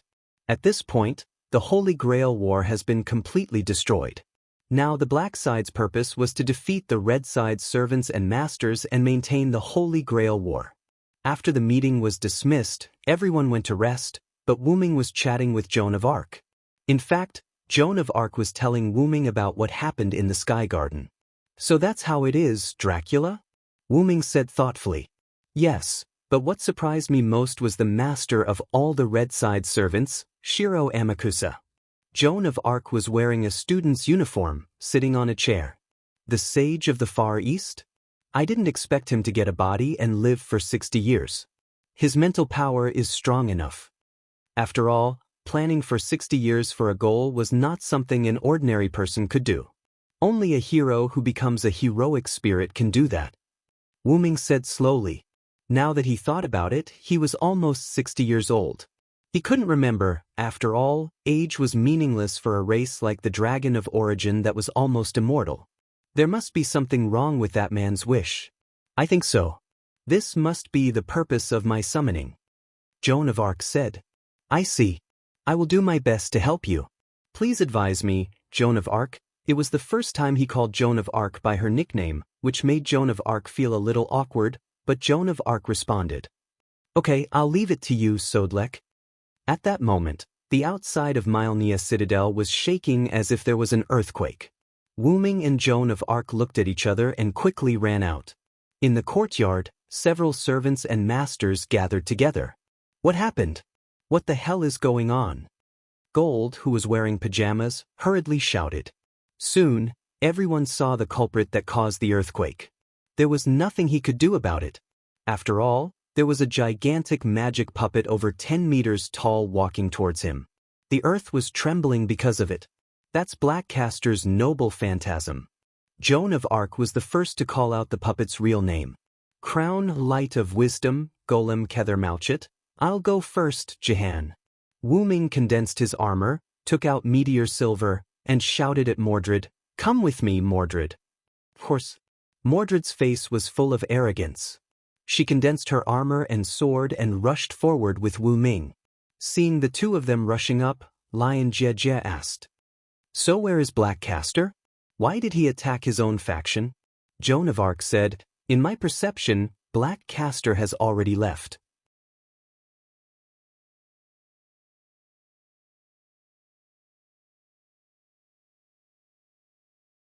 Chapter 71. After knowing its weakness, Wu Ming no longer fought with the crown, light of wisdom, gold Kethermalchit. Wu Ming released a large amount of magical power and accelerated, avoiding the crown, light of wisdom's attack. He then slid under the crown, light of wisdom, and held the sword with both hands. Then he used the sword as a plank and hit the lower part of the crown, gold Kethermalchit. That hit made the men present shudder. Don't get me wrong, Wu Ming wanted to hit it into the air. With the release of magical power, a large amount of magical power rushed out of Wu Ming's body like starlight. The light of wisdom, gold Kethermalchit, was sent flying into the air by meteor silver, and its huge body was still struggling. Then, Wu Ming held the sword with both hands on his waist, and the starlight in the sky flowed rapidly, and the meteor silver began to gather a large amount of starlight. Silver? With the release of Noble Phantasm, Wu Ming swung the meteor silver, which gathered a large amount of starlight, upward. The starlight rushed toward the sky like a rushing river until it completely covered the crown, light of wisdom. The light beam formed by the starlight continued to fly upward until it reached a place where people couldn't see it. After a while, the light beam became thinner and thinner until it disappeared. The 10-meter-tall crown of wisdom Golem Kethermalchit was completely turned into ashes. Not even a speck was left. Only a little bit of starlight that had not completely dissipated was left. Wait for me, the Silver Knight, stood in place with his sword. Masters such as Fiore, Collins, and Gold were all dumbfounded. Sieg was fine, after all. He was just born not long ago, and he didn't know how powerful Noble Phantasm was. The heroic spirits were still fine, but they were also a little shocked. How is this possible? How could the French General Sodelec have such a powerful noble artifact? Gold said in a trembling voice. Indeed, Sodelec only fought against ordinary people, and he didn't do anything like that. He shouldn't have such a powerful relic. Collins gulped and pushed his glasses up. Hey, Ryder, are there only a few servants with such a powerful relic? This was the question Sieg asked Astolfo. Are you an idiot, master? Such a powerful relic is already considered a first-class servant, Astolfo said. Also, if I'm not mistaken, Sodelec's noble phantasm hasn't been fully unleashed. In other words, it hasn't been fully unleashed yet, said Sharon, the black archer who was assisting on the roof earlier. On the other hand, Mordred directly rushed over to Wu Ming's neck and laughed loudly. As expected of a Villo, what a beautiful attack. Wu Ming touched the armor, took back the meteor silver, and looked at Mordred helplessly. I told you to train with me, but you didn't listen. You even started a rebellion when I wasn't around. I really don't know what you were thinking. You bastard, shut up. What's there to show off? Even so, didn't I still end King Arthur? Mordred looked at Wu Ming with a fierce expression. Even if the two of them fought on the spot, no one would doubt it. I've been curious since the beginning. Red Saber has always called Mr. Sodelec a Villo. Could it be that Mr. Sodelec isn't actually Sodelec, but a Knight of the Round Table Villo? Fiole, who was sitting in a wheelchair, asked. As soon as she asked, the scene became silent. There was no doubt that this was a secret for the heroic spirits. In fact, there's nothing to hide. If you still don't want to sleep, then I'll tell you my story. Because of the attack of the crown, light of wisdom, gold Kethermalchit, Myrenia's fortress was also damaged, so everyone didn't plan to sleep, they had to clean up the damage first. Under the command of Cowles, the androids began to move the stones and clean up the damaged places. The servants also came to help, and Cowles, Gold, and others also joined in. Only Fayol, who had difficulty moving, sat in a wheelchair and listened to Wu Ming's story. First of all, I'm Sodlek, but I'm Vilo, a knight of the Round Table. Wu Ming raised a larger stone, and the servants were responsible for cleaning up the stones that the androids couldn't clean up. Several people were surprised when they heard that. Is the story of Sodlek fighting the mystic dragon in the Alps true? Fayol asked. What she meant was the rumor that Sodlek let Vilo, a knight of the Round Table's incarnation, take over his body was true. No, it's half true. I did fight the mystic dragon, but that was when I was Sodlek. Wu Ming crushed the boulder. Then he asked, do you know the legend of Vilo, a knight of the Round Table? Yes, Vilo was cursed by the black magician in order to save King Arthur's sister, Morgan Le Fay. His body turned into a dragon, and his mind was devoured. He was sealed by King Arthur, Merlin, and others.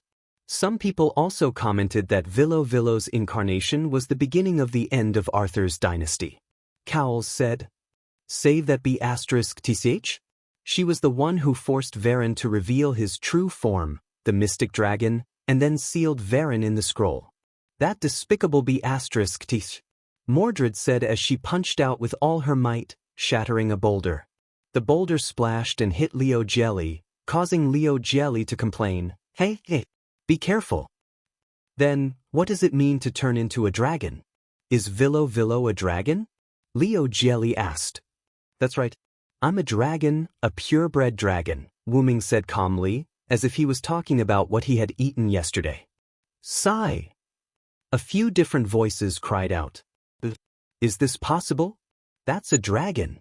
A dragon that will never be seen again in the Kannagi era. Wu Ming ignored their ruckus and continued to speak. That's right. Dragons didn't appear in King Arthur's era. Dragons weren't suitable for that era, so I turned into a human.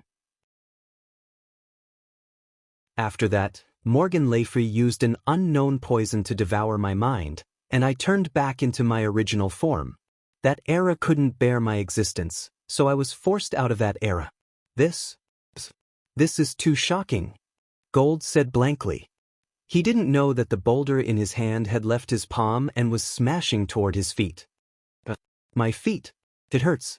It hurts. Gould rolled on the ground with his arms around his legs in a sorry state. Everyone laughed and continued to listen to Wu Ming tell his story.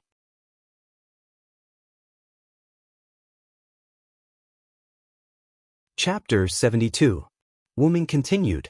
After I was expelled from that era, I experienced a lot of things that this world doesn't know and doesn't record. Finally, I came to the origin.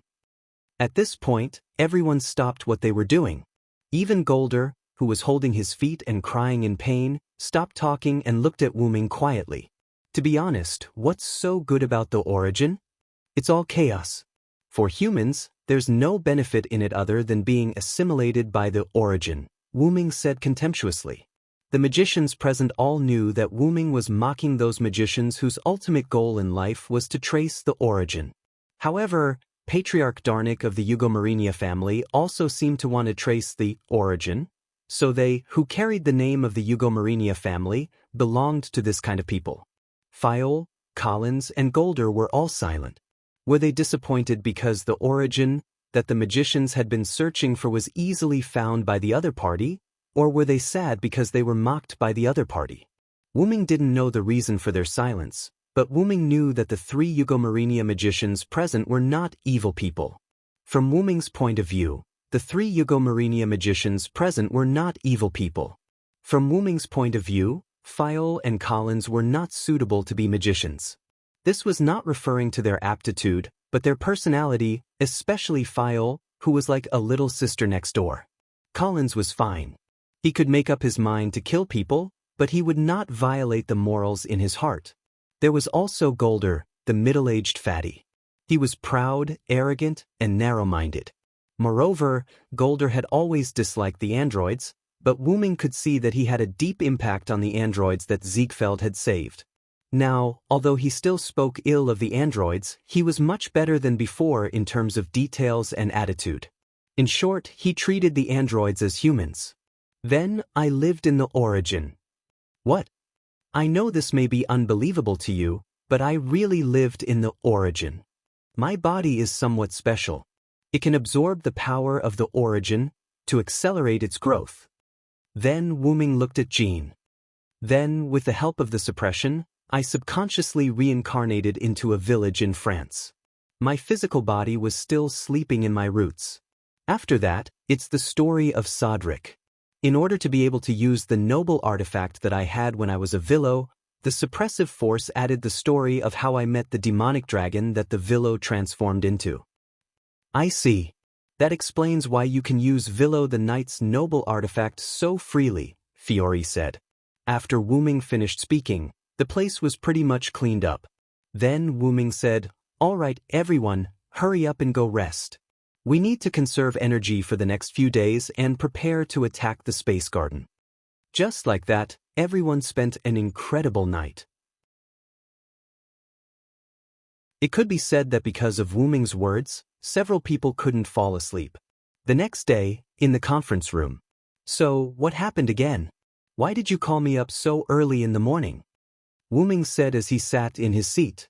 Looking at a few yawning people who hadn't fallen asleep, Wu Ming looked at Jean again. He noticed that Jean had dark circles under her eyes. Was the impact of those words on Jean too much? Wu Ming thought. "It's like this." Fiore sat at the head of the table and said, "Now, there is a very urgent matter." After that, she took out a newspaper and placed it in front of everyone. "Jack the Ripper?" Jean said. "Is it Black Assassin?" Wu Ming asked. "Yes." Recently, more and more people have been sacrificed in the serial murder cases. Just last night, 8 people were killed. Now, dozens of people have been killed, including magician, Collins said with a serious face. "We can't get in touch with our blood relatives in Tulifas, and they're probably already. Needless to say, they must have also been killed by Black Assassin Jack the Ripper. Although this is our Eugito Myrenia's matter, now we are unable to solve this matter, so we want to entrust the ruler to help us solve this matter. Black Assassin's practice has exceeded the rules of the Holy Grail War. As the ruler of this Holy Grail War, I have the obligation to stop Black Assassin. Please rest assured that I will help you." Jean looked at Fiore seriously. Fiore couldn't help but breathe a sigh of relief and said, "Great, I thought this would conflict with your identity as the ruler." "How can that be? Even if I'm not the ruler, I will still help you.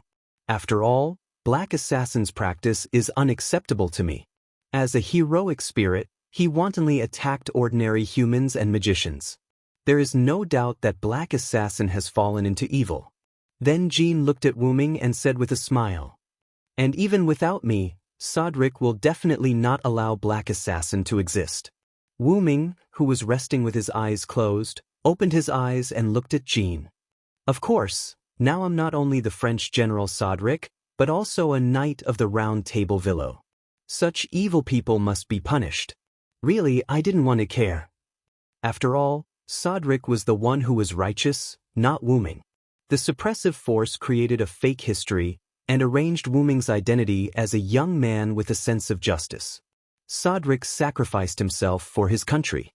Although Wu Ming's sense of justice wasn't low either, he wasn't as righteous as Joan of Arc. However, Black Assassin Jack the Ripper is currently in Tulifas.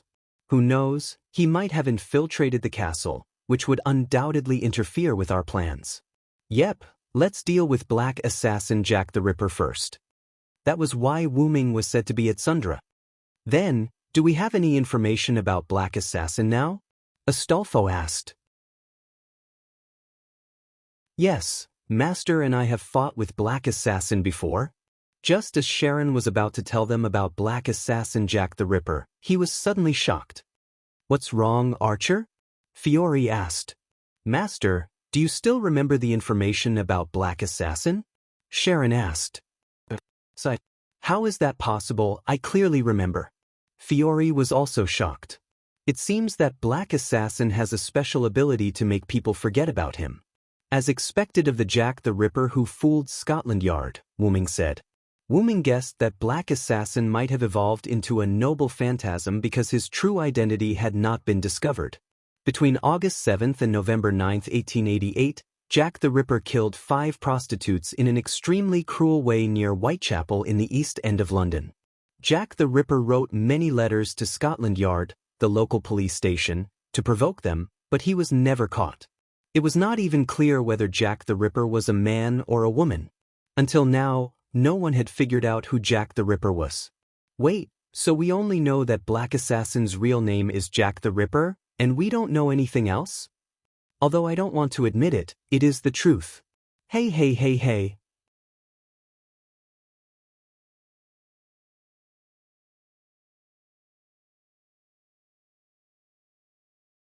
But I don't regret it, Sodrick.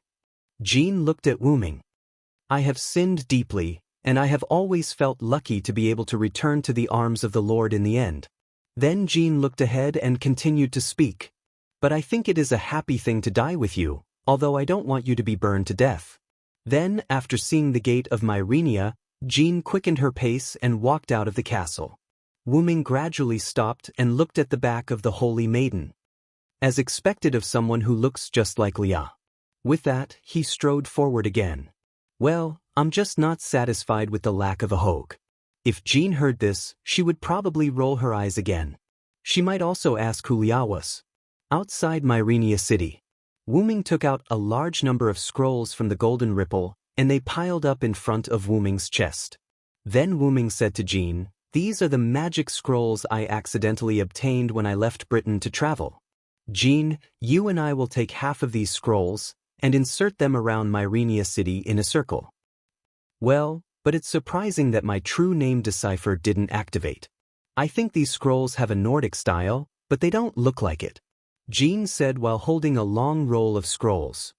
Well, maybe it's because this is not the magic of this world. After all, this is what I got in another world. Wu Ming said. Another world? Then you have to deal with these magic of another world properly. If you are accidentally discovered by the people of this world, those magicians will definitely go crazy again. Jean said with a smile. Yes, these scrolls will disappear after they are activated, and the magic will automatically dissipate when the time limit is reached. Don't worry, Wu Ming explained. Then let's get started. After that, Wu Ming and Jean began to arrange the scrolls. To ensure the powerful effect of the magic, Wu Ming told Jean to arrange the scrolls in a certain pattern with a specific technique. Although Jean was a ruler, she was still a village girl, so it was a bit difficult for her to solve some profound problems. Wu Ming could only smile helplessly and let Jean help him arrange the scrolls. Soon, the two completed the arrangement of the scrolls. Wu Ming smiled and said to Jean, "Jean, I remember you relied on a high school student, so do you know how to do math questions?" "I don't understand." "Ha." Jean laughed, but the laughter was weak and awkward. Wu Ming shook his head. "It's better for you to be a village girl. Leave the saintess to others." Wu Ming knocked Jean's head. Then, Wu Ming didn't care about Jean, who was holding her head and acting cute, but began to activate the scrolls. It is said that the magic spells in Yggdrasil are some similar to English words. As long as you reply in English, you can basically recite the spell. As a spell similar to English words blurted out from Wu Ming's mouth, the scrolls inserted into the ground began to be burned by blue flames and instantly turned to ashes. Jean couldn't help but look around. As the scrolls disappeared one by one, the surrounding atmosphere and air seemed to be buried by something and became extremely sticky. The amount of magic in the atmosphere gradually increased, and when it reached the density of the atmosphere that modern people couldn't stand, Wu Ming stopped. Then Wu Ming opened another golden scroll and dripped a drop of his blood on it. The scroll seemed to be activated, and it was instantly burned to ashes by blue flames. At this time, the amount of magic in the air returned to normal. Really, because of the influence of my class, I can't use high-level magic at all. The scroll just now was forcibly released with my own blood. Wu Ming said somewhat unhappily. Those scrolls were some magic scrolls between level 40 and 60, which dealt with Wu Ming's skills. Magic C, studied magic a little, but didn't pay much attention to magic. Because of Magic Dragon, the level was slightly increased. If it weren't for Magic Dragon, Wu Ming could only use level 20 to 40 magic. According to Wu Ming's inference, Yggdrasil's magic and the corresponding level of the moon world corresponded like this. Level 0 to 20 was E, level 20 to 40 was D, level 40 to 60 was C, level 60 to 80 was B, level 80 to 100 was A, and super magic was X. The golden scroll just now was a level 80 item. Okay, now it's almost done. At this time, the rest of the people were almost ready.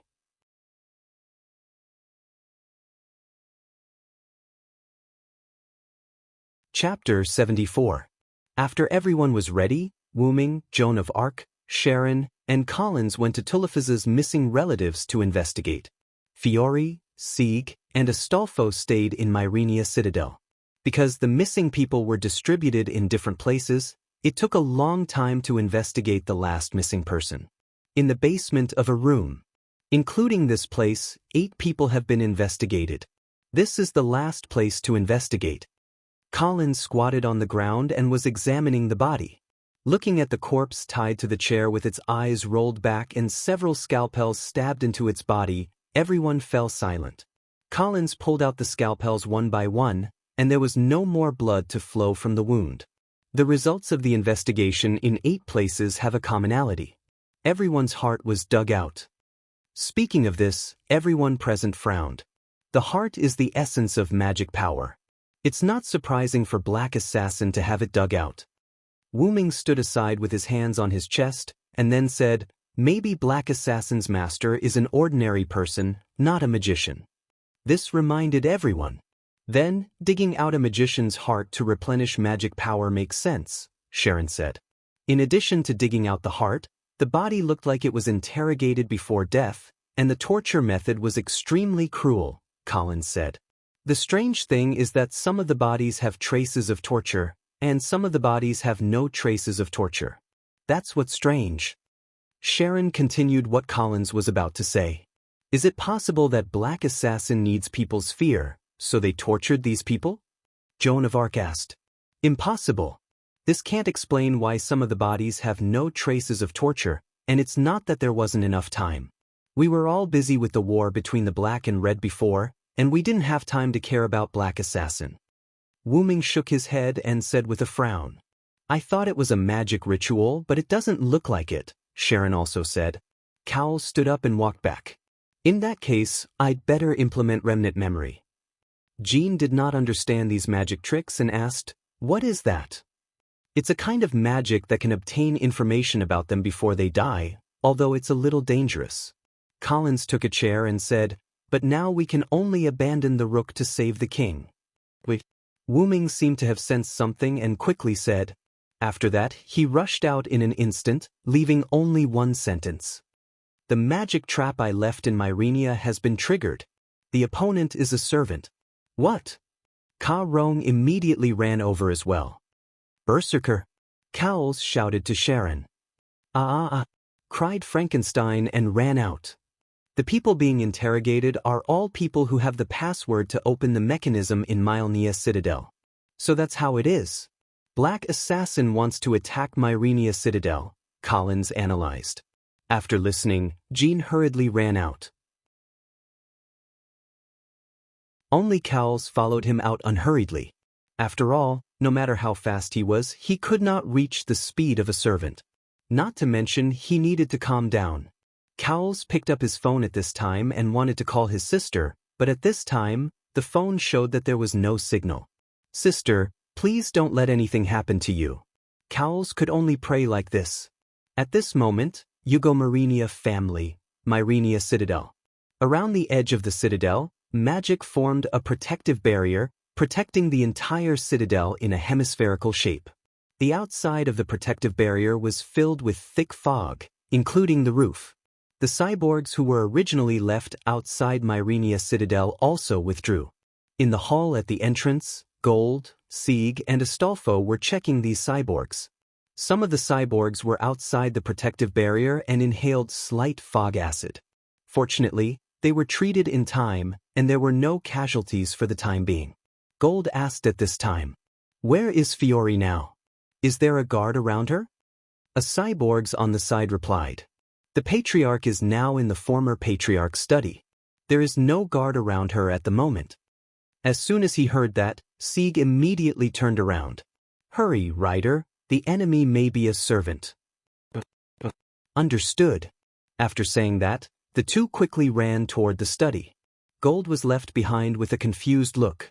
At this moment, the protective barrier outside seemed to have reached its limit and broke with a bang. The thick fog spread to Myrenia Citadel at a speed visible to the naked eye. Damn it. Gold quickly took out a golden sandalwood-like box, put it at the door, opened the lid, and a purple smoke came out.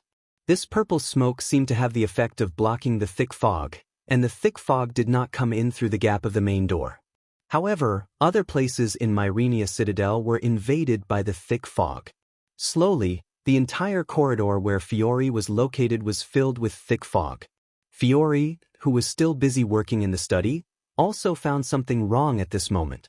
She quickly opened the door and looked at the corridor. Looking at the corridor covered with thick fog, Fiore took out a magic handkerchief, covered her nose and mouth with one hand, and pushed the wheelchair with the other hand, walking toward the room where her magic dress was stored. After all, Fiore's legs were paralyzed because of the deterioration of the magic circuit. She said that she had obtained extraordinary magic skills, but she could not move freely. Usually, she relied on the magic dress she developed to move. Link Enhanced Magic Dress was the name of Fiore's self-designed magic dress. It was a prop specially designed to replace the immobile feet. However, even a third-rate magician would become a first-rate magician if he were to put on this set of clothes. The shape was similar to a backpack, and there were 4 artificial hands on the back. It was forged with a special alloy that was easier to circulate magic. Each artificial hand had an animal spirit attached to it, and it could move according to Fiore's will. It could also move automatically according to the situation to protect Fiore as the owner. When Fiore finally walked to the door of the room where the magic dress was stored, Fiore caught a glimpse of a strange little girl standing behind her with a knife.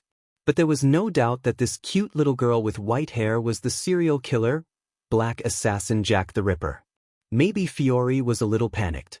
After opening the door, her body tilted and the wheelchair fell to the ground. Fiore hurriedly climbed in and then closed the door with a spell. Just as Fiore heaved a sigh of relief, the door was opened again. "I'm so sorry, sister. I know the spell of this door." The innocent child's gentle words made Fiore's whole body cold, and her pupils shrank. There was no doubt that this was the voice of hell.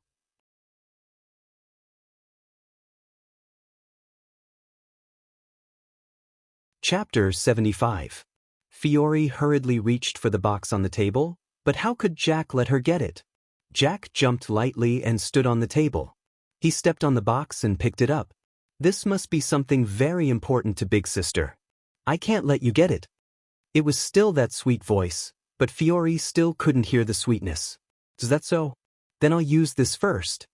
Fiole suddenly raised her hand, which had been equipped with a magic suit at some point in time.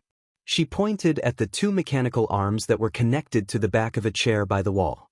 Following Fiole's command, the mechanical arms shot out magic bullets.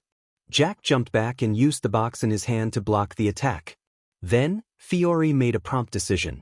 She equipped the mechanical arms and jumped out of the window. Pang! The window was broken.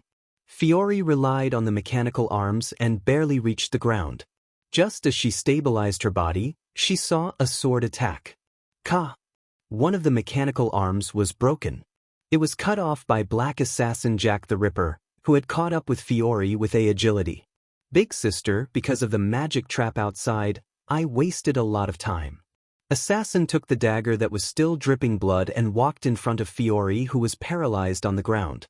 "Be obedient and let me kill you, Big Sister." At this moment, a meteor-like light arrow shot toward Jack. Jack nimbly jumped back and dodged the light arrow. The light arrow pierced the place where Jack was originally standing and buried deep into the ground. The light scattered and the light arrow revealed its original shape. It was a shining knight sword that shone like a fashion trend. "Oh, a weapon I've never seen before." Is it a servant? Jack said to himself. At the same time, he looked in the direction of the light arrow in the fog. Wu Ming, who was dressed casually, walked over unhurriedly. His hand reached into the golden ripples and took out a bottle of recovery potion. He handed it to Fiore, who was still in the fog. This is a recovery potion. Drink it first. Okay, thank you. Fiore was a little confused, but she still followed Wu Ming's instructions and drank the red potion. Wu Ming then pulled out the meteor silver that he had bought from the ground. Black Assassin Jack the Ripper. Am I right? Wu Ming looked at the young Jack. That's right, I'm Jack. So, big brother, do you want to be killed by me? Jack asked innocently. I'm sorry, but I'm here to crusade against you. After saying that, Wu Ming pressed the tip of the meteor silver sword to the ground and instantly released all of his magic power. The release of mana led to the movement of the air. At this moment, the mana produced by Wu Ming's body instantly blew away the thick fog that covered the surroundings. What? Jack cried out in surprise. Although the fog was also a type of fog, it was formed by Jack's noble phantasm. He did not expect it to be blown away so easily. Then, Wu Ming instantly put on his armor and rushed forward. Because of Wu Ming's B+ dexterity attribute, his dexterity was comparable to that of a rank A.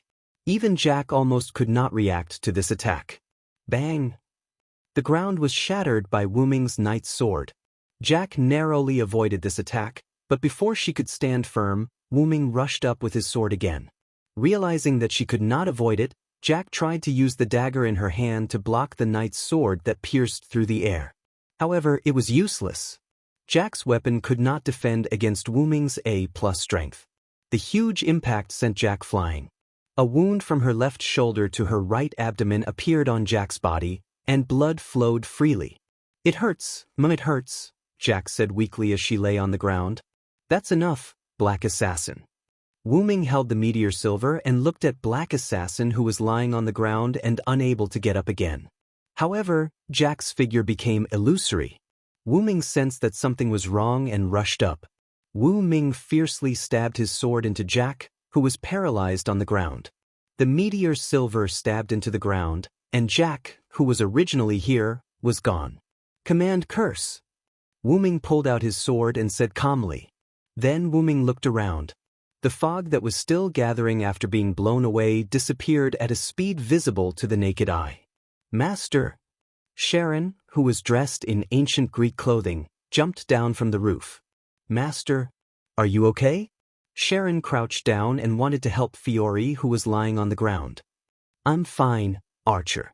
It's all thanks to Mr. Sodrick this time. Fiore stood up with Karen's help and thanked Wu Ming. Thank you very much, Mr. Sodrick. Thank you, Mr. Sodrick. I will repay your kindness to my master. Sharon also thanked Wu Ming. All right, don't thank me yet. Take Fiore back to rest. I'll go see how the others are doing in the fortress. Then, Sharon brought Fiore back to the room. Wu Ming saw Sieg and Astolfo, who hurried downstairs. Mr. Sodrick, how are you? Are you okay? Sieg asked worriedly. The fog has dissipated. Did Assassin retreat? Astolfo asked. Wu Ming put the meteor silver into golden ripple and said to the two, Black Assassin Jack the Ripper has been injured by me. When I dealt the fatal blow, his master used a command curse to summon him back. After saying that, Sieg and Astolfo let out a sigh of relief. After all, they knew that the other party was not a powerful servant. By the way, are some of the androids poisoned? Wu Ming asked. Yes, because some of them accidentally inhaled some of the fog outside the protective shield you set up. But there are no deaths for now. Astolfo said. Then I'll give you these. After saying that, Wu Ming opened the golden ripple again and took out a large amount of red potions from it. I've given it to you before, and you've used it before. You should know how to use it. Give it to the androids. Sieg and Astolfo held more than 10 bottles of red potions and looked at Wu Ming, not knowing what to do. Mr. Sodrick, you haven't used all the potions you gave us before. You don't have to give them to us anymore. Sieg asked carefully. Yeah, I would have forgotten if you didn't mention it. Astolfo agreed. Wu Ming just smiled faintly. Save the extra for later. If one day I'm not here, you won't be able to find me even if you want to. With that, he strode towards Jean, who had just rushed over. Looking at Wu Ming and Jean talking about the attack, Sieg was a little stunned. Astolfo noticed it and asked, "What's wrong? You look very confused." "Mr. Sodric, I miss the humans of this era. I almost forgot the fact that he is a heroic spirit." Astolfo thought for a while and said, "Maybe Sodric has experienced a lot, so it's easy for him to go deep into various eras. After all, didn't he say that he traveled through the world as a dragon? He must have experienced several different eras." "Is that so?" Sieg said faintly. Okay, let's go and give these potions to the androids first. Let's go. Wait for me, Ryder.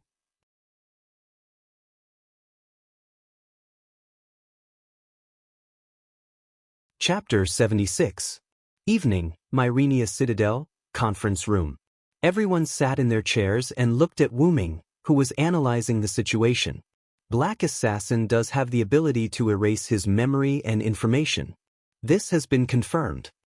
Wu Ming crossed his arms and looked at everyone.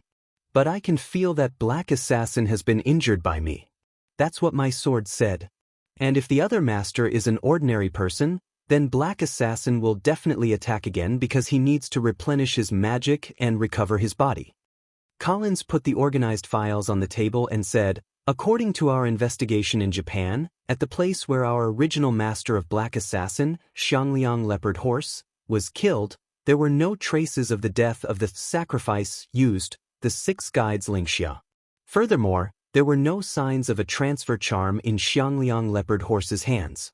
It can be inferred that during the summoning process, the Six Guides Lingxia was automatically selected as its master by Black Assassin, and after the original master Xiangliang Leopard Horse summoned Black Assassin, it killed Xiangliang Leopard Horse. This is the information of Six Guides Lingxia. In other words, the other party will definitely attack again, right?" Astolfo said. "Yes, what we need to do now is to wait for Black Assassin to come," Wu Ming said. "And Black Assassin triggered my magic trap, leaving a mark on his body. As long as he comes within a certain range of me, I can detect him." "But how do we lure Black Assassin out?" Fiore asked. After a short rest, because Fiore was not injured, and because she was the current leader of Ujido Myrenia, she came to participate in this meeting. "I can be the bait," Sieg stood up and said. "No way. It's too dangerous, Master. You are not a servant at all. You can't defend against an unexpected attack." As Sieg's servant, Astolfo immediately retorted. "That's right, Sieg. Although you want to help everyone, you are too weak as a human."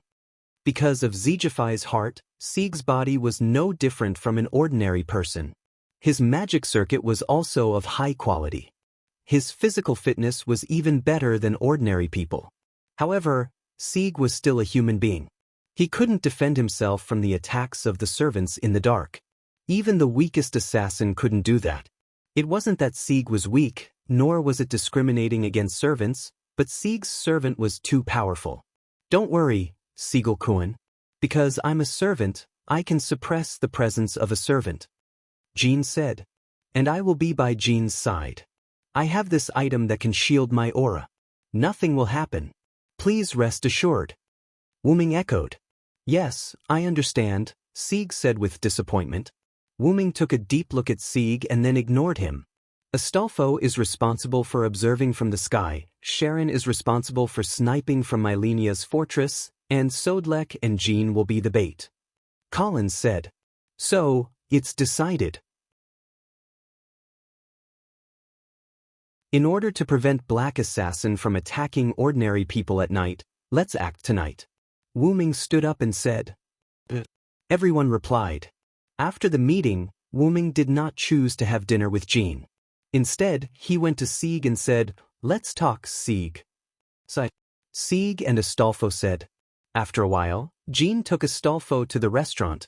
Wu Ming and Sieg walked on the wall of Mylenia's fortress. "Sieg, do you think you are useless?" Wu Ming took the lead to speak. "Mr. Sodlek, I really want to repay you for helping me, but..." Sieg said softly. Sieg is willing to give you the heart, not only because he wants to help the people in need, but also because he wants to help the people who ask for help and the people who don't give up. Wu Ming stood on the edge of the wall and looked at the endless grassland in the distance. The grassland, which was originally the battlefield of the Black and Red Army, had been repaired by magic, and there was no trace of damage. Even so, I haven't been of much help to everyone. I've always been asking for help. Everything depends on you, whether it's saving my fellow countrymen, Miss Fiore being attacked by Black Assassin, or acting as bait. If it weren't for you, I would have been in a worse situation. Sieg lowered his head in disappointment. You underestimate yourself, Sieg. Sieg did not speak, but looked at Wu Ming with some doubts. Let's not talk about the fact that you have the best magic circuit as an android. You are now the master of a servant. Wu Ming turned around, looked at Sieg and continued. The master of a servant is not something that any magician can be, not to mention that you became a master by virtue of your bond with a servant. Although he saved you out of a sense of heroism, he was willing to conclude a contract with you because he remembered your character, and Astolfo saw it in his eyes, and he recognized you as a human. You conveyed your will to me, to the people of Eugomarinia, otherwise, even I alone can't change their view of you. What Wu Ming said was true. Afterward, Wu Ming told Eugomarinia and the others about Sieg's thoughts. After listening, they were silent for a long time. Only Golder was a little uneasy, but under Wu Ming's pressure, he didn't say anything. And those androids, I believe they must be grateful to you now for helping them win freedom. Then Wu Ming turned back. Wu Ming looked at the vast night sky and said, let's take the example in front of us, valiant spirit, a servant. Look at Astolfo, his power is weak among the servants. Some powerful magicians can defeat him, but have you ever seen him discouraged? You know the story of Astolfo, right? His strength in the legend of Charlemagne is too different from the other warriors, but he can still be ranked as one of the 12 warriors of Charlemagne. Do you know why? Wu Ming asked. Sorry, I don't know. Sieg replied.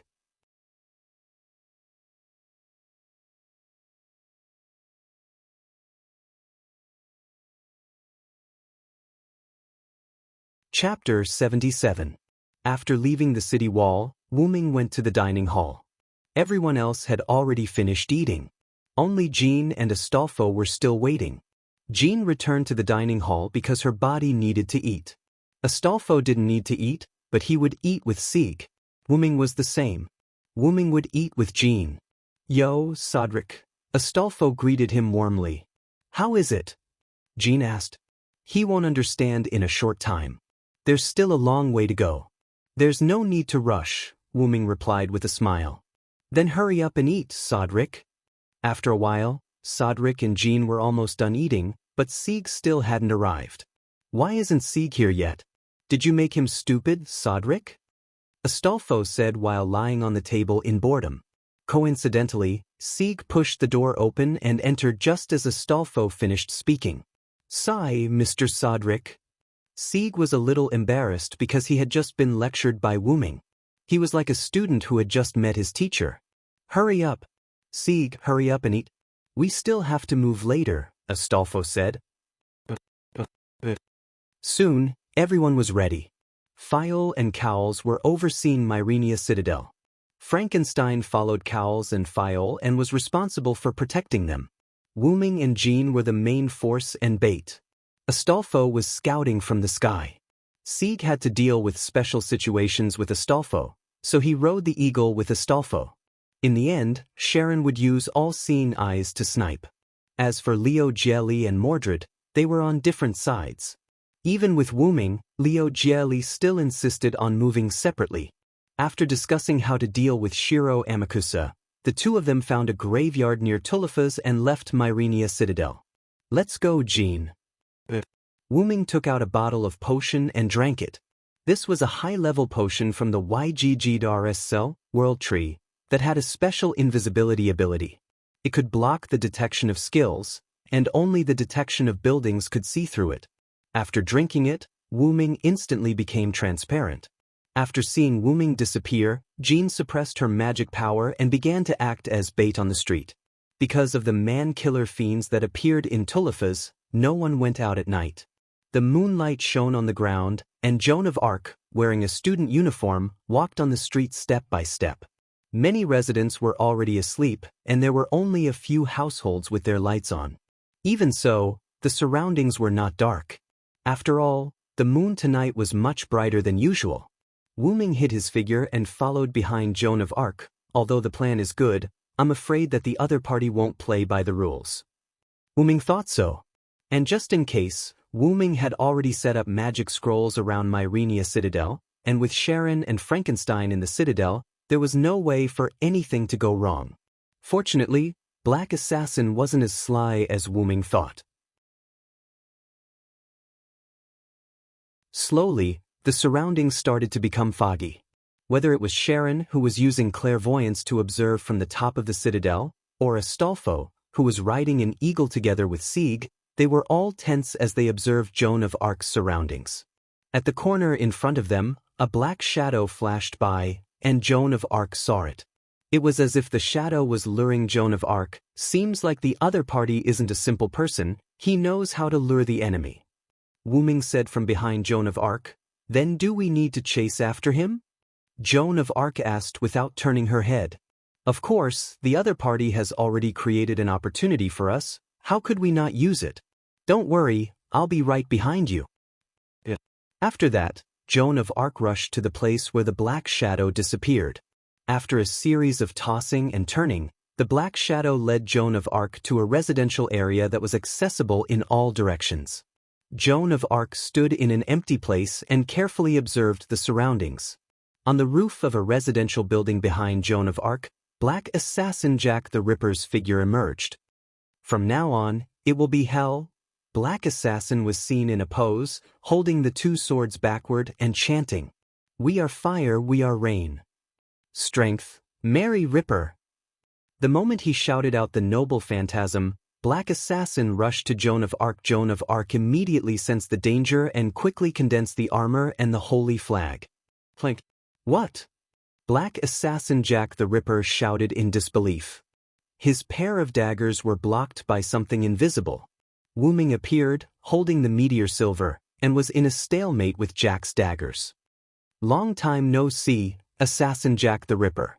The moment he saw Jack the Ripper, Wu Ming recalled all kinds of information about Jack before. Wu Ming lifted Jack and sent him flying. Jack flipped in the air and stabilized his body when he landed. "But how can you be okay?" Jack's noble phantasm, Mary Ripper, used 4 level D daggers to inflict curse-type damage on enemies with specific conditions. When the conditions were met, there would be a curse effect of resentment. It was said that there were more than 80,000 prostitutes in London's slums who were killed and thrown away for the sake of living. There were 3 conditions: night, female, fog. If Jack used his noble phantasm when all the conditions were met, the target's internal organs would immediately be pulled out of the body and become a corpse to be dissected. If the conditions were not met, it would only inflict damage, but at this time, every time the conditions were met, the power would also increase. "But, big brother and big sister, why are you okay?" Jack's noble phantasm was not a dagger attack, but a curse, so it could be used from a distance. That meant it could be targeted from a distance. Even if someone blocked the noble phantasm, the targeted person would be hurt. Jack was a little confused. Even if it couldn't cause a fatal blow to the opponent, it should at least cause some damage. But Jack looked at Wu Ming. He clearly hit Wu Ming, but he didn't see any effect. And Joan of Arc, who was behind him, also didn't seem to be affected. How can using a curse on the Mystic Dragon work? Wu Ming said sarcastically. Mystic Dragon EX, entangled by the so-called curse of being possessed by the Mystic Dragon, cursed as a dragon with huge magical power, basically ignoring all negative effects. The curse of 80,000 abandoned babies is not enough. Wu Ming shouted. And I have resistance to curses. Even if you hit me, it will only cause a little damage and it can't cause fatal damage to me at all. Joan of Arc, who was holding the holy flag, said. What was needed to defend against the effect of this noble phantasm was not physical defense, but resistance to curses. It happened that Joan of Arc, as a saintess, naturally had resistance to curses, and her level was not low. Surrender, Jack. If you surrender now, I won't kill you. Sigh.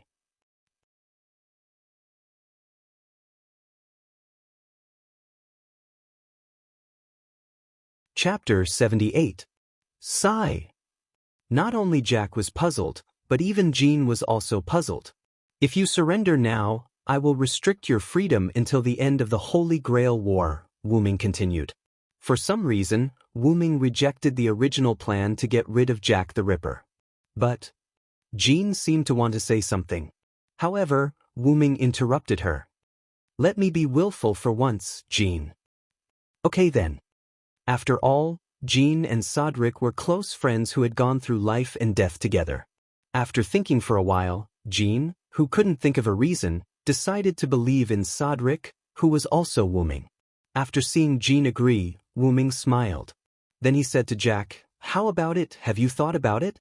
Your body hasn't fully recovered yet. It must be very disadvantageous for you to go against us." Wu Ming looked at Jack, whose body was wrapped in bandages, and saw at a glance that Jack's injury caused by Wu Ming hadn't recovered yet. "I refuse, big brother. What are you talking about? We are enemies now." Jack's innocent face looked at Wu Ming expressionlessly. "Is that so? Is that your answer?" Wu Ming closed his eyes and said, "Then I will completely defeat you." Wu Ming opened his eyes, and red vertical pupils appeared in his black pearl-like eyes. The shiny silver armor was instantly donned. Wu Ming held his knight sword and rushed towards Jack in an instant. Jack also came prepared this time. At the moment Wu Ming moved, he also jumped back and threw a child out of the darkness. Wu Ming held the child, looked at Jack who jumped on the roof and began to retreat, and quickly handed the child to Jean. "Jean, I'll leave him to you." "No problem, don't worry, go after him." After Jean took the child, Wu Ming looked in Jack's direction. Jack jumped onto the roof, looked at Wu Ming and began to jump from house to house. Meanwhile, Wu Ming stomped the ground with his right foot, releasing a large amount of mana. With Wu Ming's right foot as the center, spiderweb-like cracks appeared on the ground. Wu Ming directly charged into the sky, bursting toward Jack, who was constantly jumping on rooftops. "What?"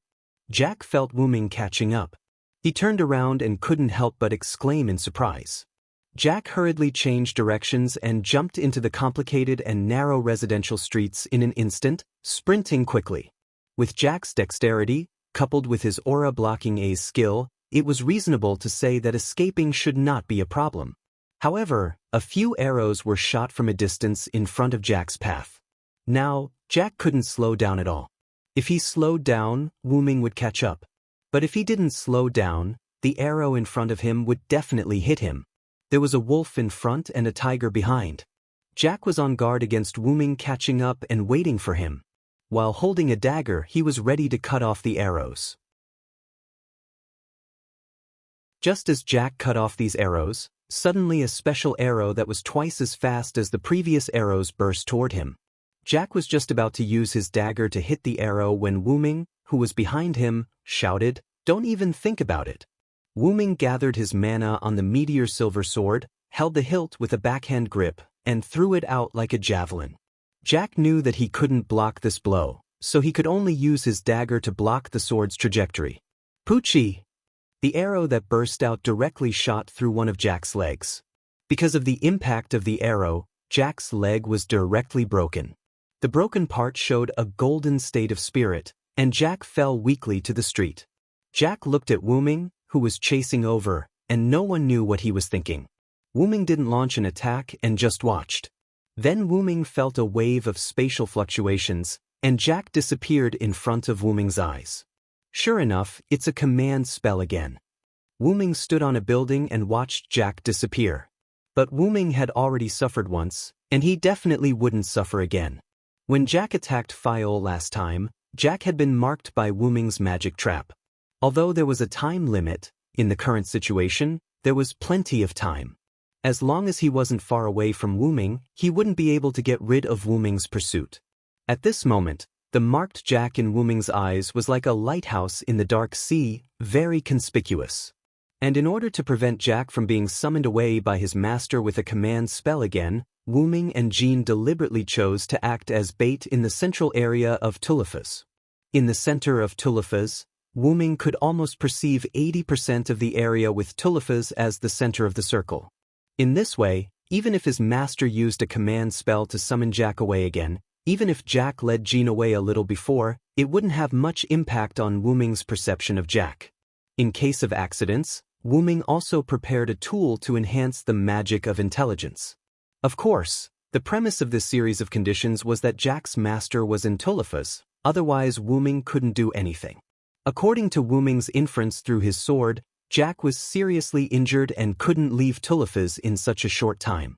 He could only kill people in Tulifas and dig out their hearts to replenish his magic power. Otherwise, as long as he accidentally encountered a black side or a red side servant, he wouldn't even have the power to protect himself. Sure enough, the mark on Jack's body moved to the opposite direction of Wu Ming's pursuit of Jack. It seemed that the other side had already discussed it. When they were defeated, they would run in the opposite direction, and then the master would use a command spell to summon Jack back. However, the other side may not have thought that Wu Ming's combat power was so strong that Jack almost died here. In this way, as long as we find the location of his master, then we won't be afraid of Jack escaping again. With that, Wu Ming instantly turned around, released his magic power, and burst toward the place where Wu Ming sensed at the moment. However, the roof that Wu Ming was standing on was already shattered to the point that it couldn't be any more shattered. It woke up the people who were sleeping in the house.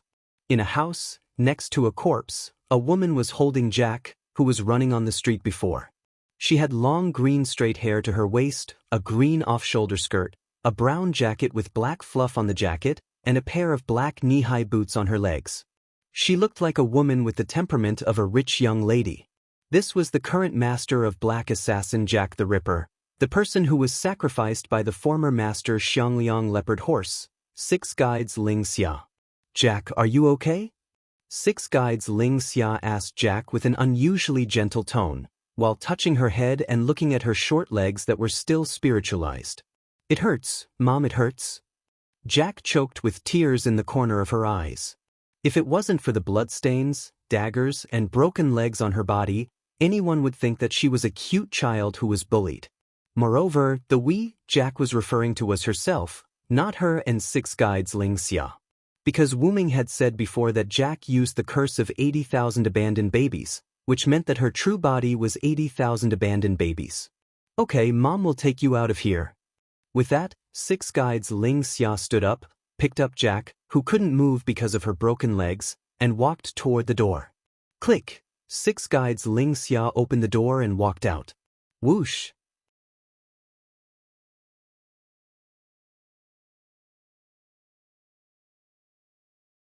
Chapter 79. Poochie! It was the sound of an arrow piercing into a body. Plop! Sixth Guide Reen collapsed to the ground, and together with Jack, she fell. A sharp arrow pierced through the two of them. In the distance, Atlanta maintained her shooting posture and looked at the two pairs of figures that fell in the distance. Jack laid in Sixth Guide Reen's arms and struggled to raise her head to look at her. Sixth Guide Reen opened her eyes with difficulty and looked at Jack, who was pierced with her. She raised her hand and stroked Jack's face. "It's okay. I'll use the last command incantation. Jack, even without me, you'll be fine." A red light flashed, and the last command incantation in Sixth Guide Reen's hand disappeared. Then, Sixth Guide Reen lowered her hand and closed her eyes. Mum, whoosh. Poochie. Another arrow shot into Jack's body. Jack could no longer hold on and fell down. Atlanta walked out of the thick fog, looked at the mother and daughter, and shook her head. Such a young child, and yet she became a heroic spirit. She sighed as she spoke. However, at this moment, Jack's corpse moved. Jack stood up as if nothing had happened, and stood up together with the arrow that pierced her and Sixth Guide Reen. Atlanta quickly jumped back and aimed at her with her bow. Jack turned her body and stood in front of Atlanta. Her head suddenly turned 90 degrees, looked at Atlanta, and said, "But Poochie." Then, Jack's body suddenly burst open, and a huge cloud of smoke instantly spread out with Jack as the center. The smoke enveloped Atlanta and Wu Ming, who had already rushed over, and even Jeanne d'Arc, who was holding a child in the distance, was also involved. A large amount of magic smoke filled Wu Ming. Wu Ming closed his eyes and used his mind's eye and his magic detection to explore the surrounding environment. "This is an inherent enchantment," Wu Ming said in surprise. When the smoke dissipated, the scene in front of Wu Ming had completely changed. Wu Ming was now at the intersection of an alley. Wu Ming frowned and looked around. Decay and dilapidation filled this era. The smog produced by industrial production completely covered this city. Everything in front of him, the walls, the ground, and the houses were all grayish-black, an uncomfortable color. Looking at the newspaper that was blown by the wind, Wu Ming reached out and grabbed it. What entered his eyes was a large amount of English. "I see. If I'm not mistaken, this should be England in 1888. Wu Ming tossed the newspaper aside and began to walk out of the alley. Just as he was about to reach the main street, he heard a cry for help. "Let go of me. Help." Wu Ming looked in the direction of the cry for help. It was a burly man with a beer bottle who was bullying a teenage girl. The girl's face was covered with a thick layer of foundation. Her face was made up like a young married woman, and her lips were painted with bright red lipstick. Her face and body did not match at all. For such a young child to come out with such thick makeup, Wu Ming could already tell what this young girl did for a living. "Stop!" Wu Ming shouted. Even if he knew that all of this was Jack the Ripper's imagination, an illusion created by the inherent enchantment, Wu Ming could not help but stop this scene.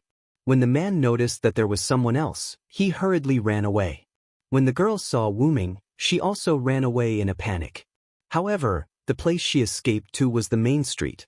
The moment the girl left the street, a carriage rushed towards her. In her desperate eyes, the carriage was getting closer and closer to her. Wu Ming reached out his hand and pulled the young girl back before she could react.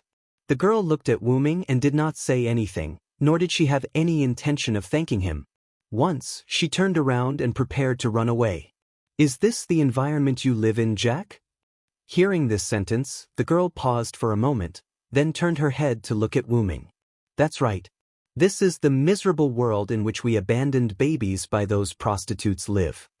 Looking at Wu Ming, who still wanted to say something, she did not intend to listen. Instead, she turned around and left. The girl looked at Wu Ming's departure and froze in place. Then, she also left Wu Ming's perception range, not knowing where she went. Because of the Industrial Revolution, England became unprecedentedly powerful, and after becoming powerful, it brought about decadent prosperity. Although not everyone was decadent, from the current living situation in the inherent enchantment, these children must not be living well. The reason why Wu Ming decided not to kill Jack, and even ignored one of the Jacks he met just now, was because Wu Ming felt that they should not bear this kind of pain and this kind of curse. As for whether he could save Jack, Wu Ming already had some ideas in his mind. After all, he was also called a hero. The most important thing is to find Jehan first. With her personality, she will definitely release Jack. At this time, Jehan met Jack. No, it should be said that Jack found Jehan himself. Jehan walked on the smoke-filled street, looked around at the streets that were completely different from Tulipa's and said, "This is London?" Looking at the illusory black undead passers-by on the road, Jehan frowned. This is the black assassin's dream, her nightmare. At this moment, Jack, whose body had become abnormally small, quietly appeared behind Jehan, and then bursts of smoke began to surround Jehan. And Jehan seemed to have sensed it, and her body emitted light, dispelling the surrounding smoke. And Jack, on the other hand, fled in a hurry. Jehan turned around and looked in the direction Jack escaped. "There." After saying that, she followed. On the other side, Wu Ming was looking for Jack's body with his intuition and accidentally found a pair of acquaintances. "Sieg? Astolfo? How did you get here?" Wu Ming looked at Sieg, who was being comforted by Astolfo, and said, "Ah, it's Sodric, that's great. Just now we learned that Jack's master used a command spell, and we searched according to the magic source that Sharon accidentally found. Just when we landed, a cloud of smoke suddenly surrounded me and Master, and just now, something like an illusion appeared. Master couldn't accept it for a while, so I was comforting him. Astolfo explained. Sodric, Mr. Sieg raised his lowered head and looked at Wu Ming with unusually tired eyes. Is that real? Ryder told me that it's not real. Wu Ming looked at Sieg and said, since you saw it, you must accept it, Sieg. After hearing this sentence, Sieg's eyes instantly widened. In other words, it's all real, Sieg said with an I knew it expression. But the people or things you've been in contact with these days are not fake. I can only say that humans are such an animal. Looking at Sieg, who was still in a daze, Wu Ming looked at Astolfo. Astolfo, I'll leave Sieg to you. You stay here and protect him. Don't let him run around again. Oh. I got it. After saying that, Wu Ming turned and left. He still had to find Jack.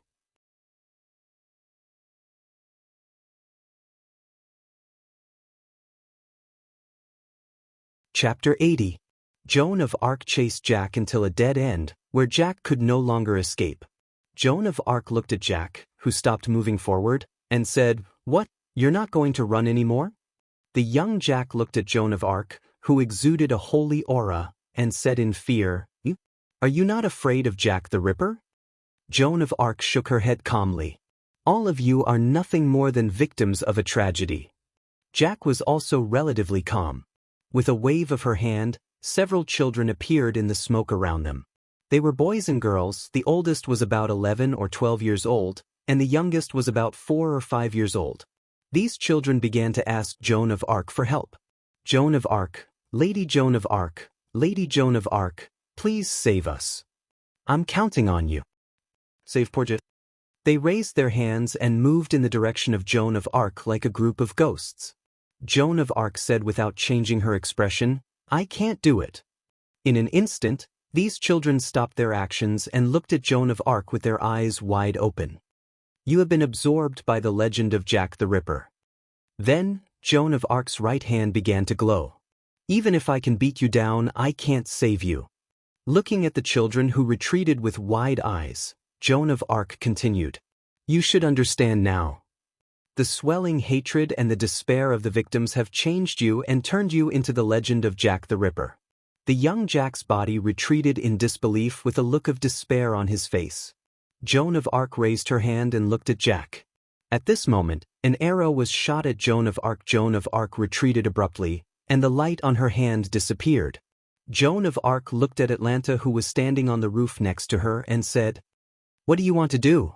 Red Archer. Atlanta jumped in front of the children, protected the children, and then pointed her bow at Joan of Arc. That's what I want to say. What do you want to do? These are all children. Innocent children. These children aren't even evil. They're just sacrificial lambs. They are sad souls crushed by the structure of the world. Atlanta said with a ferocious expression. If you want to kill them, then I won't let you off.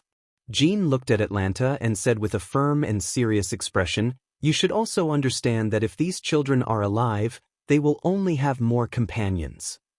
Shut up. Returning the soul is salvation. What kind of salvation is that? Atlanta roared. Then he shot an arrow filled with anger. He didn't know if it was because of anger or Jean's technique, but Jean just tilted her head slightly and avoided the arrow. Then let me ask you, you chose to hold the holy flag on the battlefield instead of drawing your sword. Isn't it because you don't want to kill? Isn't it because you don't want your hands to be stained with blood? Atalanta asked. What do you think, Red Archer? Jean said thoughtfully. Do you think that because I didn't use my sword, I didn't stain my hands with blood? Ever since I decided to participate in that war, my hands have been stained with blood. It was also because of Sodric who helped me share the blood that I was called the Saintess by later generations. If you really think so, you are not the Saintess at all. Atlanta was angry again. Because of this, I never thought of myself as the Saintess. Jean said naturally. What? Atlanta was a little surprised. That's right, Atlanta. Who? Atlanta's arrow pointed to another place. Wu Ming slowly walked out of the dark street. It's you? Atlanta looked at Wu Ming nervously. After all, Wu Ming's combat power was not to be underestimated. The Red Side servants saw the starlight pillar in the sky garden of Semiramis that day. I'm not some general who saved the country. Those titles were just given to us by our descendants. Just like Vlad, he was slandered as a vampire, and now he really is a vampire. Just like Jack, he was turned into the Ripper. This is the tragedy of a heroic spirit, Wu Ming said to Jack. Jean just wanted to end the war, to end this evil. It was only because the Lord said that Jean couldn't stand it anymore that Jean joined the war. And Wu Ming also joined the army because he was worried about Jean. Jean was more and more like a saintess by the Lord's revelation, but Wu Ming was different. Except for saving the country, Wu Ming had been doing things his own way. Cedric had the adventurer skill, which showed how unstable Wu Ming was. Then Jean spoke again. This is the world of their memories, just a fantasy born of residual thoughts. Do you want those children to suffer in this ambiguous world forever, Archer? So, please get out of the way. Jean's eyes were full of light, and Atlanta flinched. She put down the bow in her hand. But you refuse. Atlanta said as if she was holding back. If I refuse them, if I refuse these children, then who can love them again? Your God. Atlanta looked at Jean fiercely. I will never let you kill them. Ruler. However, at that moment, one of Jack's avatars, the blonde girl that Wu Ming saw before, slowly walked toward Jean. Is there no other way? Do you really want to kill us? Jean lowered her head, and the bangs in front of her covered her eyes, making people unable to see Jean's eyes. But in Wu Ming's view, Jean must be very uncomfortable. Enough, Jean. Wu Ming walked behind Jean and said, You've done enough. Leave the rest to me. Jean looked at Wu Ming in confusion. It seems that Wu Ming doesn't mean to kill Jack for her. Then what is it? Does Wu Ming really have a way to save these children who have become Jack the Ripper? After that, Wu Ming walked in front of Jean and turned into the blonde girl looking at Wu Ming. You are the resentful spirits absorbed by the legend of Jack the Ripper.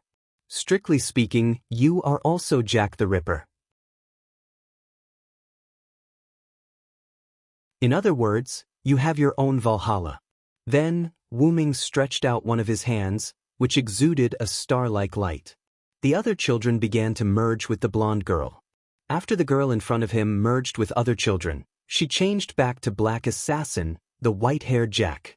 Wu Ming touched Jack's hair with his hand, closed his eyes slightly and smiled. I will let you get rid of the legend of Jack the Ripper. Please believe me. After Jack froze for a moment, he looked at the gentle big brother in front of him and nodded heavily.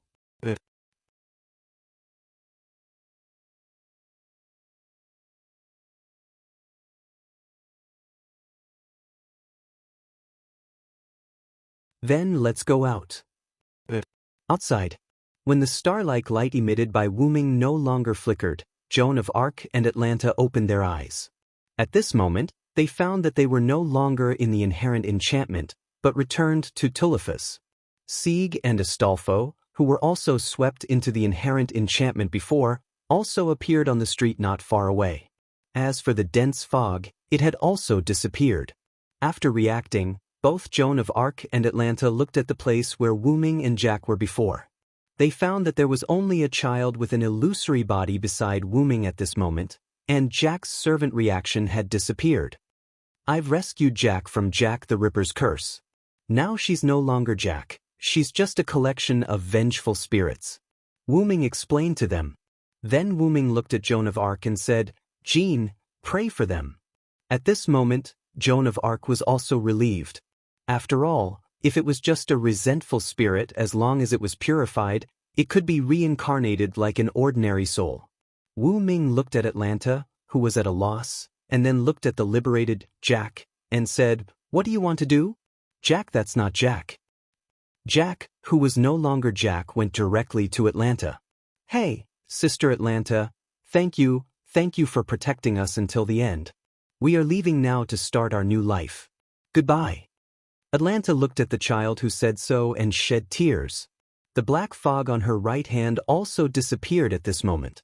Atlanta wiped her tears and said to Jack, with a smile, "Go, I wish you happiness." Then, under Joan of Arc's prayer, Jack turned into a little starlight and disappeared. Before disappearing, Wu Ming vaguely heard, "Thank you, big brother, goodbye, Jack." Then Wu Ming shook his head again. Obviously, Jack was no longer Jack, and he was Jack. Then, Wu Ming looked at Atlanta. "So, do you have anything to say, Atlanta?" Atlanta seemed to have turned back into the famous huntress because some of the curses around her body had disappeared. "I have nothing to say. Thank you, Sadr." Atlanta looked at Wu Ming, her eyes full of gratitude. Atlanta looked at Joan of Arc again.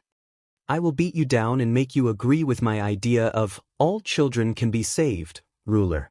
Atlanta was like a hero, challenging another hero. Joan of Arc smiled bitterly.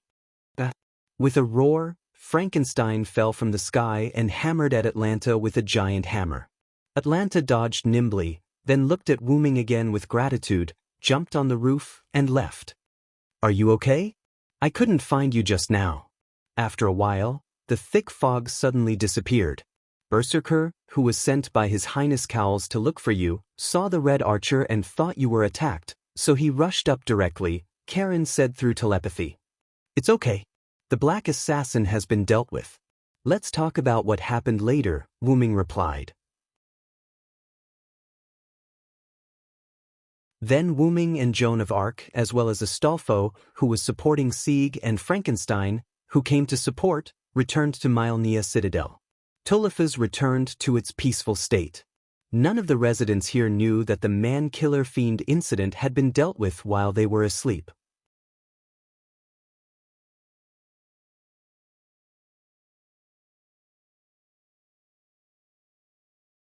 Chapter 82. The next day, noon, Myrenia Citadel, conference room. Because they dealt with Jack the Ripper at night, it was almost midnight by the time everything was settled. Therefore, they decided to schedule the meeting at noon. Fiore sat at the head of the table and looked at the people sitting on both sides. Wu Ming, Jean, Sieg, Astolfo, Collins, Sharon, Gold, Lion Jelly, and Mordred. Because they were going to discuss the final strategy for the Sky Garden, Lion Jelly and Mordred arrived very early. Because Frankenstein was still a berserker, he didn't participate in this meeting. Black Assassin, Jack the Ripper's matter is finally settled. I would like to thank Miss Jean and Mr. Sodlek. Because she couldn't move, Fiore only slightly lowered her head to express her gratitude. This is also my responsibility as the ruler. Jean shook her head and said, indicating that Fiore didn't need to thank her anymore. As the offender, I only listened to the words of the ruler. No need to thank me, Wu Ming smiled. Speaking of which, are you ready to attack the Sky Garden?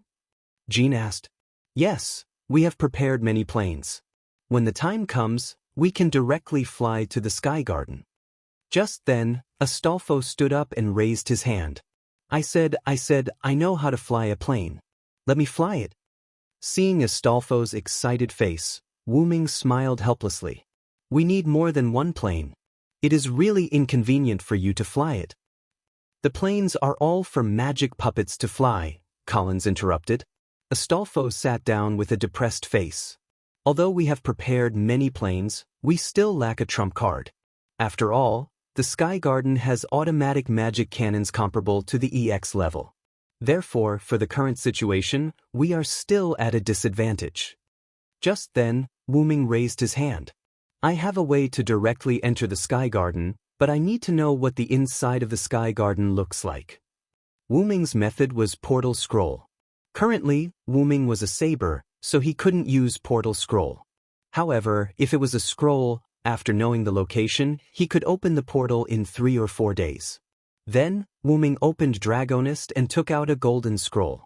Putting it in the center of the table, Wu Ming began to explain. This is a high-level magic scroll called Portal. It can connect any 2 known locations to teleport magic, provided that you have the images of the 2 locations in your mind. Then Wu Ming looked at Sharon and said, Sharon, if you have been to the Sky Garden and are the teacher of the great heroes of Greek mythology, you should be able to use this scroll, right? Everyone looked at Sharon. Sharon picked up the scroll and carefully observed it for a while, then said, This is a kind of magic scroll similar to Norse mythology. I think I should be able to use it, but I still have to prepare in advance. After all, this is a magic scroll comparable to magic. What? Everyone was shocked, especially Fiore, Cowles, and Golder, who were humans. You said this is a magic scroll comparable to magic? Gold swallowed. After all, magic in this world was different from magic. Magic was the general term for the act of artificially recreating mysteries and miracles. Even if it was an incredible and mysterious phenomenon, as long as it was caused by nature, it was not magic. In short, it was man-made and natural factors. And magicians had an iron rule: they couldn't show mysteries to the world. When a magician performed magic, if ordinary people saw it, they must forget it, or let them think that it was done with technology. Anyway, they could either kill the ordinary person or make them lose their memory. They must not let ordinary people know the existence of magic. As for why, it was because of mystery. A long time ago, when civilization was not civilized, basically all magic was called magic. And people who used magic were called magicians. Now, as more and more people knew about magic, magic was slowly reduced to magic. Hiding was the essence of magic. The more people knew and used it, the power of magic would be scattered and weakened. Because magic was the use of power that had been determined in the root, the more people knew, the weaker its power would be. Just like 10 portions of power being used by one person was the same as being used by 10 people. The fewer people knew, the fewer people would use it. That was why magicians tried to avoid magic from being discovered by ordinary people. And there was a clear difference between magic and magic. Magic could be achieved by modern technology, but magic could not be achieved by modern technology.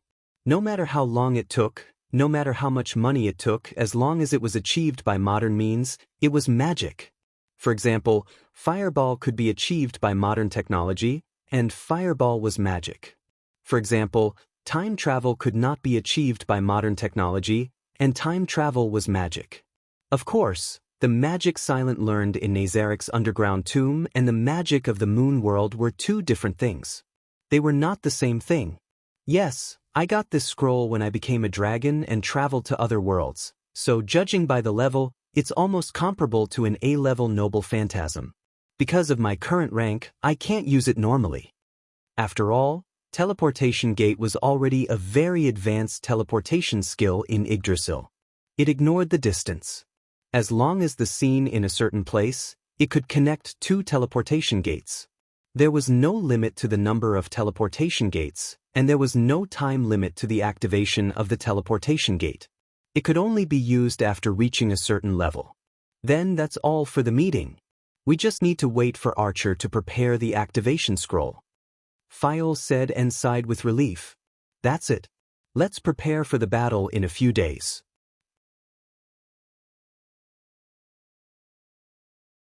Wuming stood up and said. In the corridor, Wuming and Joan of Arc walked side by side.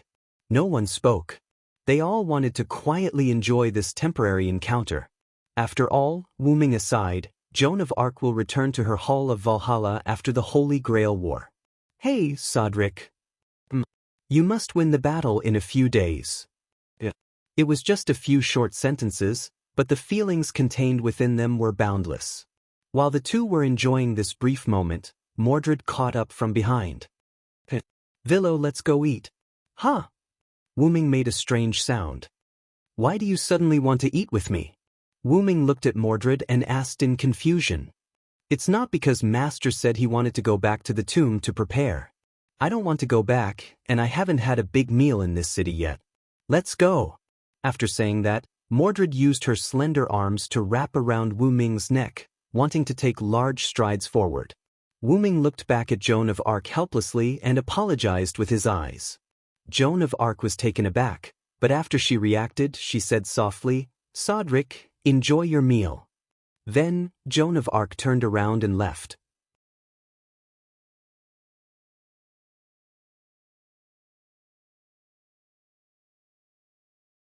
Chapter 83. Mordred dragged Wuming to a restaurant that Mordred said was delicious. Then, under the usual gaze of the restaurant owner, he served Mordred a dozen dishes. Wu Ming, on the other hand, ordered a few dishes symbolically, and then looked at Mordred, who began to gorge herself, and could not help but mutter softly. Could it be that the Pendragon family are all big eaters?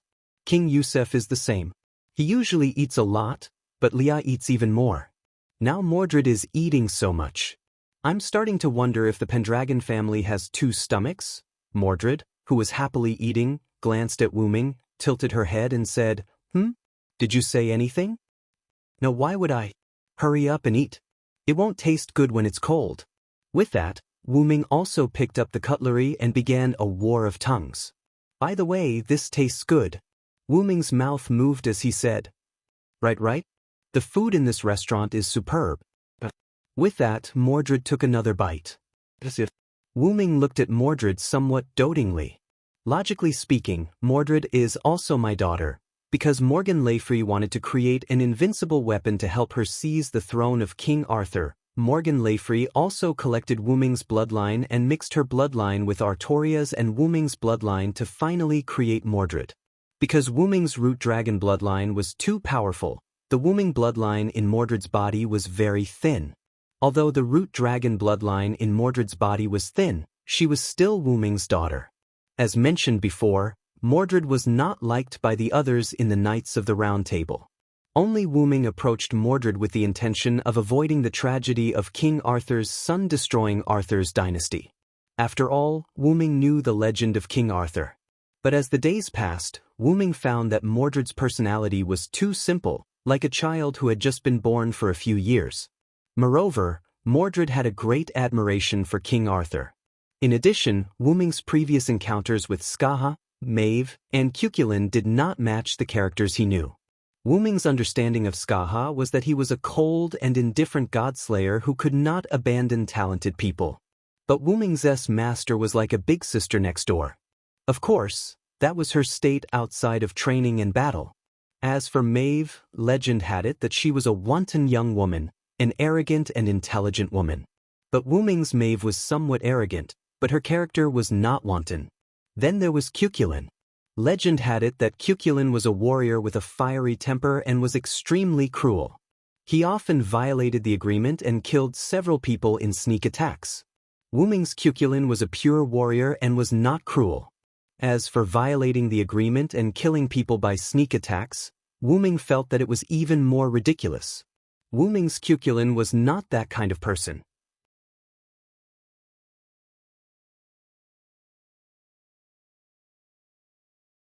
Humans are more interesting this way. That's why Astolfo refuted. However, Mordred did not care and interrupted him. What about you? What do you think? Sieg thought for a moment and said, I think I like humans, at least before I knew about Assassin. What about now? I don't know. I always thought that protecting was the right thing to do, but now, whether this choice is the right one, I don't know. Looking at Sieg, who lowered his head, Wu Ming smiled. Then I'll congratulate you first, Sieg. Sieg and Astolfo looked at Wu Ming in confusion. Because you have the right idea, Sieg. Wu Ming looked at Mordred. His gaze made Mordred uncomfortable. Then he looked at Sieg. Let's not talk about whether what you are protecting is the right thing to do. At least you have the right approach. Regardless of the outcome, at least your starting point is good. Wu Ming took a sip of water and continued. For an android like you who has just been born, this is already a very good thing. Then Wu Ming looked at Mordred, who had finished his meal, and signaled with his eyes. Mordred understood. He stood up and walked to the door. Wu Ming also stood up. They were about to leave. You still have a lot to learn, Sieg. At least I can tell you that there is nothing wrong with protecting humans, but you have to distinguish between those who are worth protecting and those who are not. Mordred walked out of the restaurant, and Wu Ming followed closely behind. Wu Ming also left a sentence for Sieg. Only by protecting what is worth protecting can you live up to that heart of yours. At this moment, Sieg seemed to understand something, but also seemed to not understand something. In short, he no longer felt as tired as before. Oh yeah, help me pay the bill. Wu Ming's voice came after he walked away. Then, Sieg and Astolfo fell to the ground and could not get up again.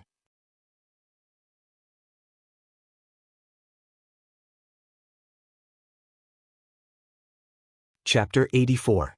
3 days later, in the evening, Black Castor's abandoned workshop. Everyone gathered there. Sharon was one step away from successfully implementing the portal scroll. As long as he injected magical power into it, he could open the portal.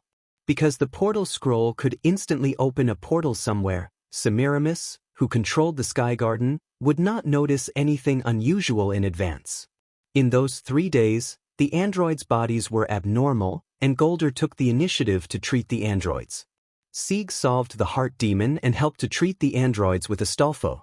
Fiore transferred the magic seal to her brother Collins, during which Sharon needed to perform the ritual. Wu-Ming had to temporarily replace Karen's control of the portal scroll.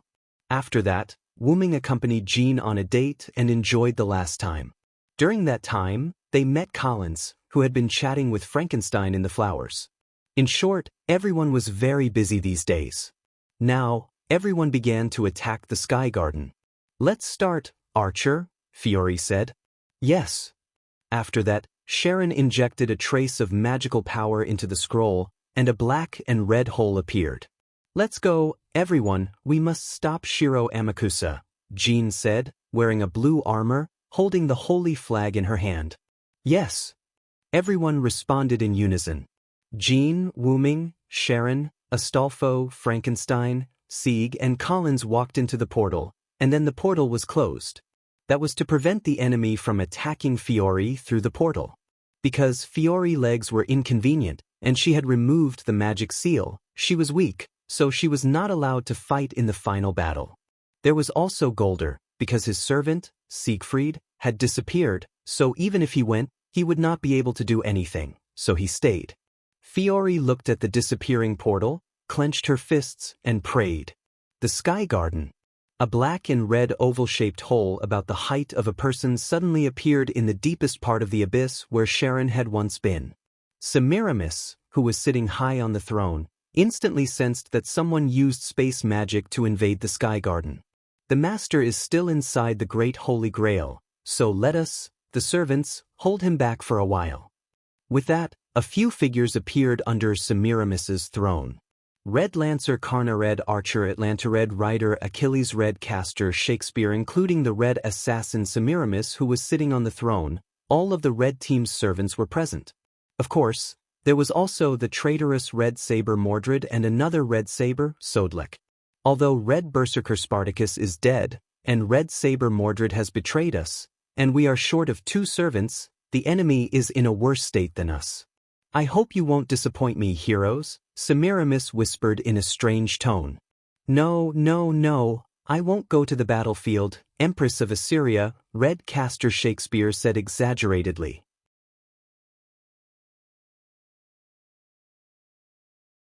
TSK? Then go and protect the Great Holy Grail, Castor. Semiramis seemed to have no way to deal with Castor, who was like a psychopath, and directly ordered him to defend the rear. So, let's begin, the final battle of the Holy Grail War. On the other side, after Wu-Ming and others came out of the portal, they immediately closed the portal.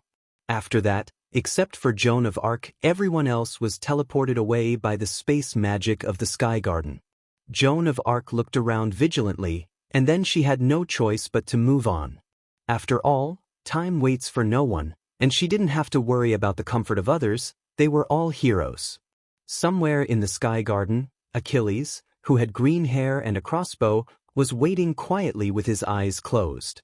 Suddenly, a brown-haired young man with a ponytail appeared. Sharon looked at Achilles, then looked around and said, "So, it's space magic." "Yes, and it's the best place for you and me to fight."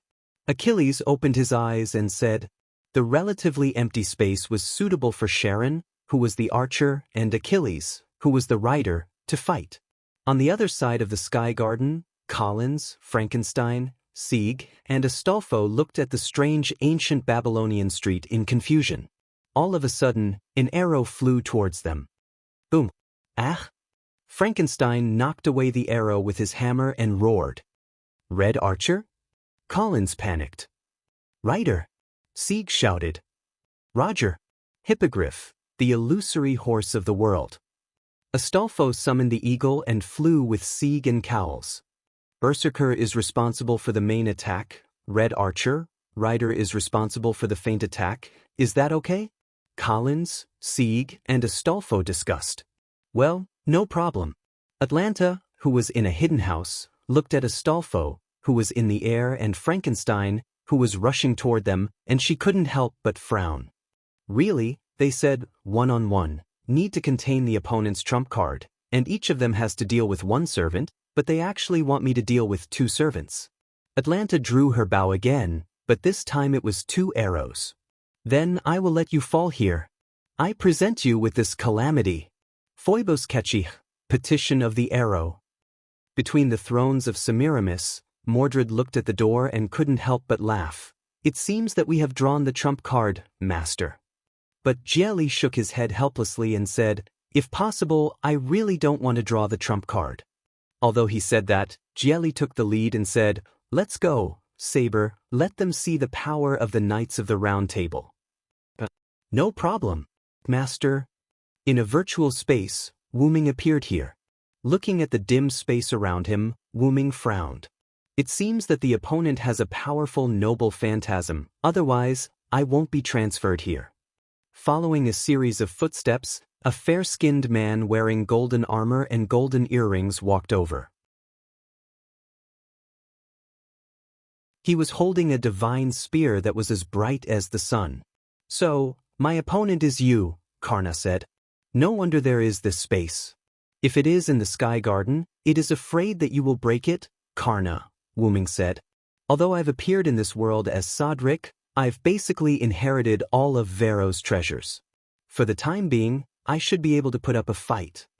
Wuming condensed his armor and took out his meteor silver. Then, Wuming looked at Karna. So, let's begin, hero of charity. And Joan of Arc, under the guidance of the revelation, came to the great Holy Grail. Oh, welcome, Joan of Arc. Joan of Arc looked at Castor in front of her, frowned and said, please get out of the way, Castor Shakespeare, you can't beat me. Oh, do you think so? Shakespeare showed a mysterious smile. Although I can't beat you, but let's begin. First folio, the time for the show to begin is here. There should be thunderous cheers.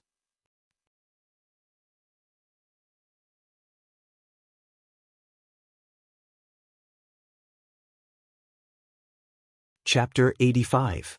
Achilles and Charon stood facing each other. Achilles explained to Achilles the reason why he had helped Shiro Amakusa Shurjin. The third magic heavens feel. So that's how it is. With the power of the great Holy Grail, it is indeed possible to materialize the soul and save the human race. Charon was not pretentious and evaluated the idea from a third person's point of view. That's right. As a warrior, don't you think this is a dream worth gambling on, Charon? Charon, Achilles asked. But why did you choose such a superficial path, Achilles? Charon frowned and looked at Achilles in confusion. Chiron was right. This was indeed a very superficial path. The history of the human race is the history of war. I have lost too many friends, too many people I loved deeply. If I can free people from their fate, this is what a hero should do. Achilles looked straight into Charon's eyes, his expression extremely serious. But that's just arrogance. You don't want to fight against fate, you want to control it. Charon retorted. In response, Achilles was somewhat disdainful. Although that's the case, aren't you still obsessed with your lost immortal body? That's right. Even if I become a legend as a star shining in the sky, it is still the same. Charon looked thoughtfully at the Sagittarius constellation in the sky. And even though Charon's parents never loved him from the beginning, and his mother even voluntarily became a linden after giving birth to him, he still wanted to take back the proof of his blood relationship with his parents. Is that so? Even if you become a star, you can't get rid of your fate? This is what a hero is. After saying that, Achilles raised his gun and aimed at Charon. Come on, Black Archer. The Red Rider. Arrows flew, and the tip of the gun surged. The two kept jumping. Sometimes Achilles fought Charon in close range, Sometimes Sharon opened up a distance and shot at Achilles from afar. But overall, Achilles was at a disadvantage. What's wrong, Achilles? Is this all you can do? As your master, I am very disappointed. Damn it. Achilles dodged an arrow and said angrily. It was normal. After all, Achilles' moves were taught by Sharon. Basically, Sharon could almost predict what Achilles wanted to do as soon as he moved. Moreover, Sharon also had B+ clairvoyance and a mind's eye, true. Clairvoyance B+, good vision. Capture of distant targets. Dynamic vision increased. At the same time, mind's eye, true, can also achieve limited vision. Mind's eye, true insight cultivated through cultivation and forging. It was a battle theory that allowed one to calmly grasp one's own situation and the enemy's abilities while at a disadvantage and find a way out. With clairvoyance, Achilles' heel. Although it was only for a short moment, it was a blink of an eye could decide the outcome of the battle. As Charon's disciple, Achilles naturally knew of his master's abilities. So, Diatrikon Aster Lonk, star of the soaring sky. Achilles instantly threw the spear to Charon and activated his noble phantasm. The surrounding space froze. Charon looked at the changes around him and said faintly, "So that's your noble phantasm." Yes, this is a one-on-one duel. Unless one side wins, it can't be unlocked.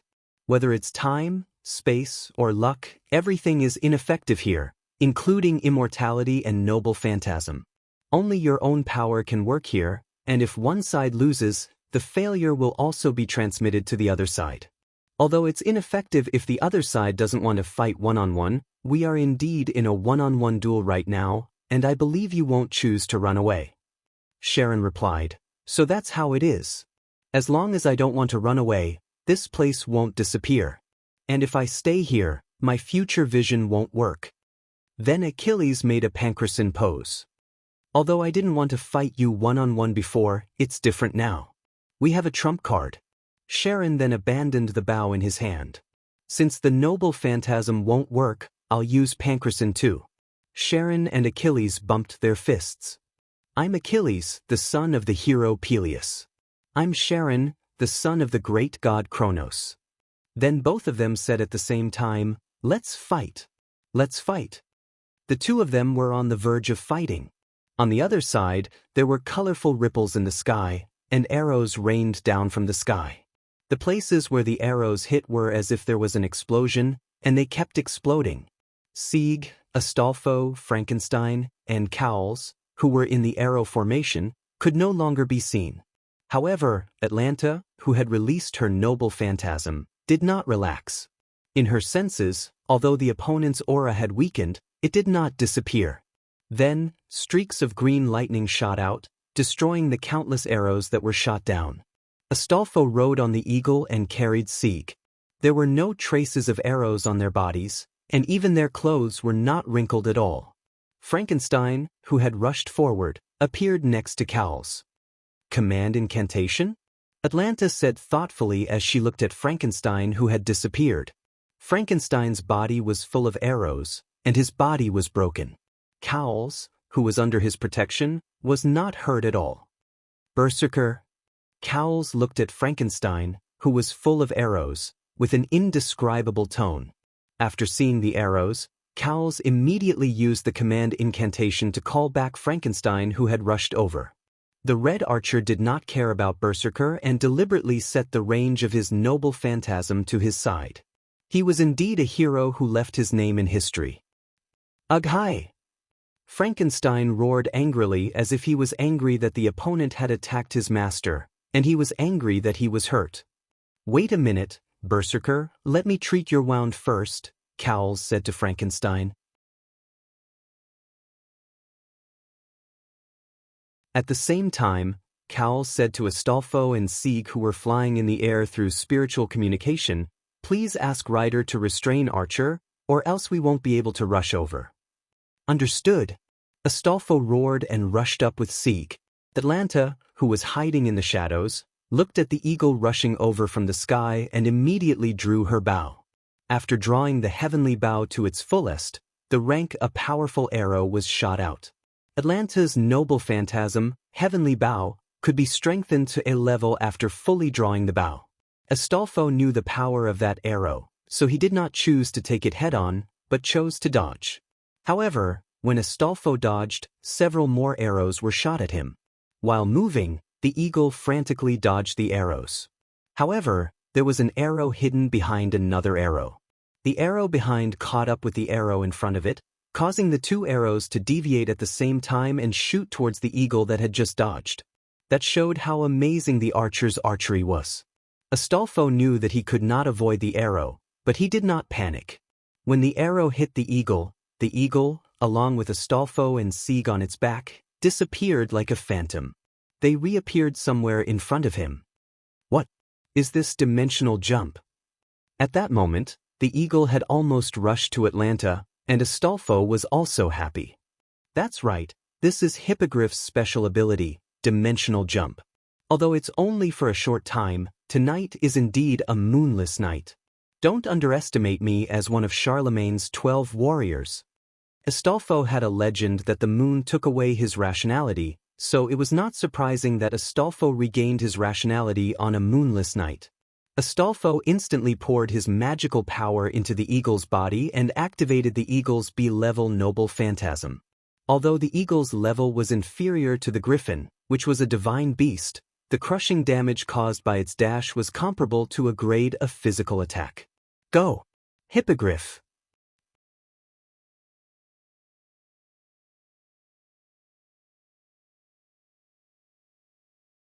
Chapter 86. In the room where the Assyrian Empress Semiramis was located, Semiramis was waiting for the intruder outside the door while thinking about the other servants' battles. As for the battle between the servants on the other battlefields, they might not have the confidence to win, but the red side servants had a great advantage over the black side servants. Although Karna said that he would not care about the others if he saw the black saber was already dead, so there was no problem. Although Atlanta was weaker than Karna, her opponents were Rider Astolfo and Berserker Frankenstein.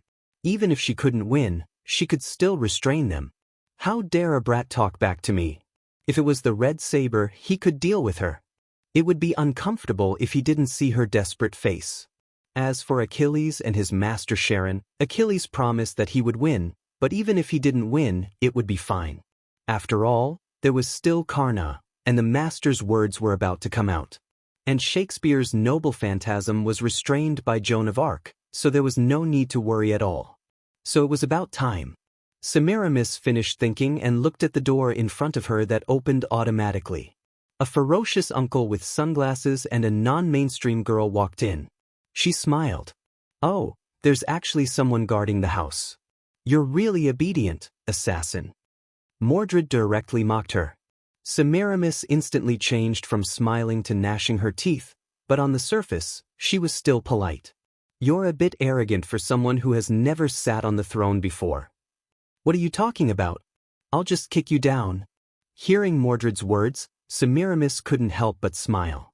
Then she smiled and said, the reason why I use space teleportation to lead you here is that I want to personally teach you how to talk. Semiramis waved her hand, and several pipes stretched out from the surrounding walls, spraying a kind of lavender mist. At this moment, Mordred also noticed that the door was beginning to close. It's a trap, master. In an instant, Mordred roared and kicked the lion out of the door that was about to close. And because Mordred didn't use much strength, the lion quickly landed, and then quickly threw a crystal to Mordred, who was still in the room. The door closed. Damn it. Saber, come to my side. One of the 4 command seals in Lion Jiali's hand disappeared, but the command seal's effect didn't happen. What? The command incantation won't work anymore. I have some understanding of command incantations. Semiramis' voice suddenly sounded. She continued, although the time is short, I can also interfere with the master's contract with the servant, including command incantations. Damn it. Jiali the lion could only wait anxiously outside the door. Let's hope that Sodric's item is effective. Inside the door, the space was filled with a faint poisonous fog. Mordred put on his armor, and at the same time, he immediately poured a trace of magic power into the crystal that Lion Jieli threw in. In an instant, the power of the crystal enveloped Mordred, making the poisonous fog around Mordred unable to invade. What? This time, it was Semiramis who was shocked. What kind of item is that? It can actually block my poison. Mordred held the crystal that was emitting a faint light and said softly, "You've helped a lot, Villo. I'll treat you to a drink." This item was the one that Wu Ming gave every participant when he knew Semiramis' real name. At that time, Wu Ming said, "Semiramis is the most ancient poison killer. We are going to enter the poison killer's noble phantasm, so we have to be careful. Especially Sharon, if he falls into her trap, he'll be finished. But the rest of you, don't be careless. This crystal is an item that is used to resist poison. Just pour a trace of magic into it and it can be activated. Carry it with you just in case." Mordred gave the crystal to Jieli. Mordred said that it was too much of a hindrance to carry it and that it would be used when the time came. Jieli the lion threw the anti-poison crystal into the door before it closed. Wu Ming also judged the level of the Yggdrasil, world tree, item in the moon-shaped world. World-level items were classified as EX, God-level items were classified as A, legendary-level items were classified as B, holy relic items were classified as C, heritage-level items were classified as D, and the highest-level items were classified as E. What do you think? Vicious woman. What other tricks do you have? Use them all. Mordred opened her helmet and put the crystal into her mouth. The crystal was not very big, and it just happened to fill her mouth. Then, Mordred closed her helmet and rushed towards Semiramis.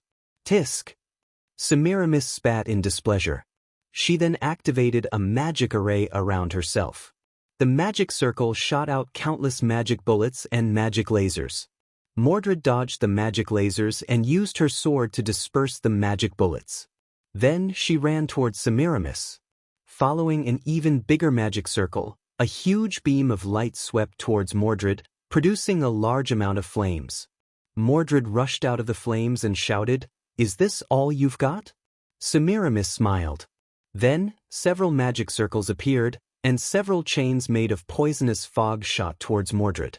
Because she was in the air, Mordred could not dodge and was instantly entangled by the chains. Semiramis controlled the chains to swing Mordred around wantonly. Then she smiled and said, "How does it feel to be a little bug?" Mordred cut off the chains and jumped to the ground. She instantly released her magic and rushed towards Semiramis, who was sitting on the throne like a red lightning bolt. After dodging all the entangling chains, Mordred soared into the sky and shot towards Semiramis. "Got it!" Mordred shouted. Crash! Accompanied by the sound of rattling chains, Mordred was firmly entangled by several chains. The tip of her sword was still a few centimeters away from Semiramis, but these few centimeters were like a natural moat that couldn't be crossed. "You'd better return to the audience." Semiramis chuckled. A large amount of water burst out from her side and washed Mordred to the ground. A huge green fish that looked like a loach appeared from the water and rushed towards Mordred. As the daughter of the fish god, Semiramis had the ability to summon the divine fish of the gods. It opened its mouth, which was as tall as two people, and bit down viciously at Mordred. Mordred blocked its mouth with her sword and gathered red lightning in her other hand. She then shot it out and killed the divine fish. A large number of divine fish appeared from the water and tried to bite Mordred. Mordred held her sword with both hands and gathered her magic on the sword, causing it to emit red lightning. Finally, she released the lightning and killed the divine fish. Mordred had learned her lesson this time. She did not get close to the divine fish and activated her relic. Clarent, blood Arthur. Suddenly, the hall was covered by red lightning. On the other hand, in the battle space that was specially designed for fighting, a flame and a meteor kept colliding in the air. Karna and Wu Ming were fighting fiercely. The entire space was almost destroyed. There was not a single piece of undamaged ground. Karna sometimes fought Wu Ming in close combat with his superb martial arts skills. Sometimes he would use his relic to attack Wu Ming. Brahmastra, Brahma, cover the earth. On the other hand, Wu Ming was constantly fighting against Karna, constantly activating his noble artifacts to fight back. Silver. The hot spear tip and the surging sword tip were fighting each other. They were evenly matched. No wonder you're a Villo of the Knights of the Round Table, the strongest knight, Karna said. You flatter me, Karna. But I'm Sodric now, so don't be mistaken. Wu Ming stood not far from Karna and said, You can't use all your abilities as a Villo now, right? Karna suddenly asked. Although I can't use all my abilities as a Villo, I can use all my abilities as a warrior. Do you want to try, Karna? The two of them looked at each other with a faint smile on their faces. Then I shall show you my hidden noble artifact, Brahmastra Kundala. Come on, Silver. A flame and a meteor collided. The two energy beams fell into a silent zone. Then, like a nuclear bomb exploding, a huge mushroom cloud burst out from the point of contact between the relic and their weapons.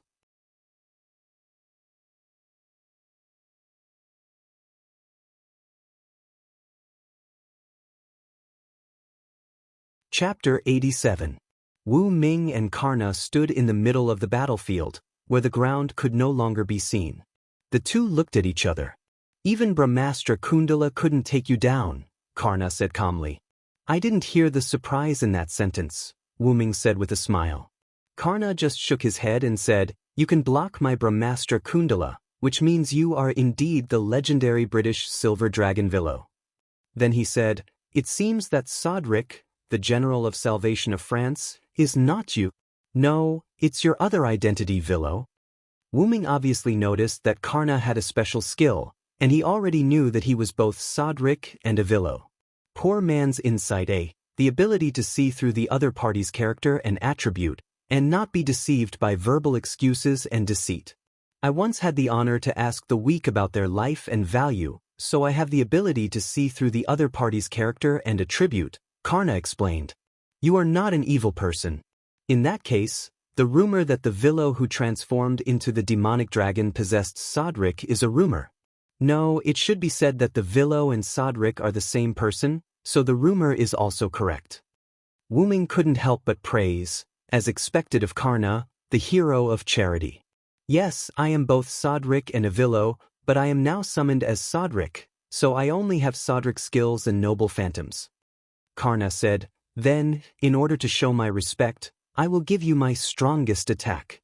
After that, Karna's body began to ignite in flames. Upon closer inspection, the thin and sturdy golden armor on his body began to turn into flames. The flames gathered at the tip of the divine spear transformed from the Brahmastra. Is that so? Then I can't hide it anymore. As he spoke, Wu Ming also raised his silver knight sword. Comprehend the mercy of the King of Gods.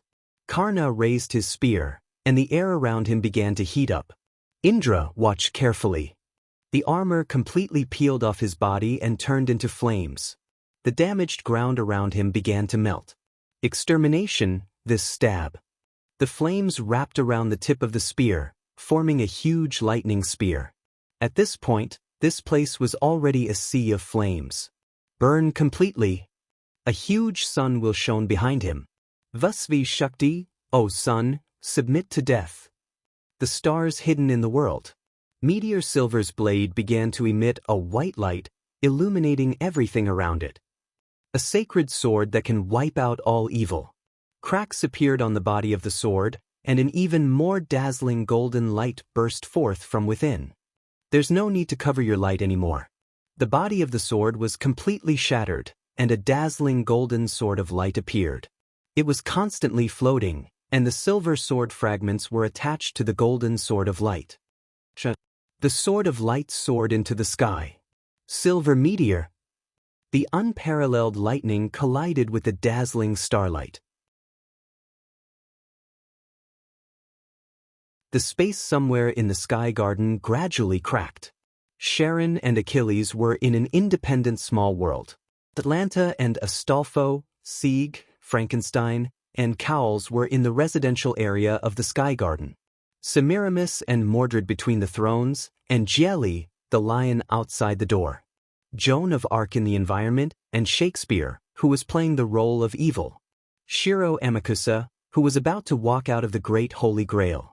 These people all saw the scene and heard the sound of the world's destruction. Boom, boom, boom, boom, boom. The cracked space directly exploded, and a huge amount of energy violently poured onto the Sky Garden.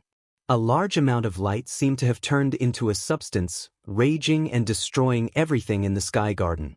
Whether it was Achilles and Sharon who came out of the one-on-one space after removing the Star of Soaring Skies Diatrico Aster Lunk, Atlanta, who realized the crisis and fled quickly, and Astolfo, Sieg, Frankenstein, and Cowles, who were carried by the eagle. They were all desperately running in the opposite direction of the light. To be precise, they were fleeing. Almost everyone used skills or noble phantoms. Achilles used his noble phantoms, which allowed him to pass through the vast battlefield in one breath. Even if there were obstacles in the field, his speed would not be reduced. Sharon used his skill, Divine Wisdom A+, to simulate his own skill as a centaur, 1,000-mile scamper. Divine Wisdom A+, except for the hero's unique skills, almost all skills, limited to ancient Greece, can be played with BA-level proficiency. 1,000-mile scamper A has endless stamina for long-distance movement, and the agility parameter temporarily increases rapidly. It can also play the effect of increasing the endurance and strength parameter when running at full speed. Atlanta used her skill, Crossing Arcadia. Crossing Arcadia B can move across all obstacles in the field, including the enemy. Because on the edge of crisis, Atlanta did not use another skill, Aesthetics of Pursuit. Aesthetics of Pursuit C. Let the enemy take the lead, and then you can take the lead after confirming the enemy's actions. Although the enemy ran first and she would overtake the enemy first, Atlanta did not dare to use this skill when the light behind her was spreading rapidly. If she did not run fast enough, it would be bad if the light caught up with her. Astolfo, on the other hand, let the eagle carry the four of them and used Hippogriff's trump card, Dimensional Jump. Dimension Jump. After releasing the true name, the eagle and its rider will switch into a blurry posture and disappear when the eagle screeches. It can escape all forms of observation in the world, and even reappear in other places. This ability could be called a bug-level ability, saving the lives of the four of them. No one knew how long it took, the light disappeared, and the original huge sky garden disappeared directly.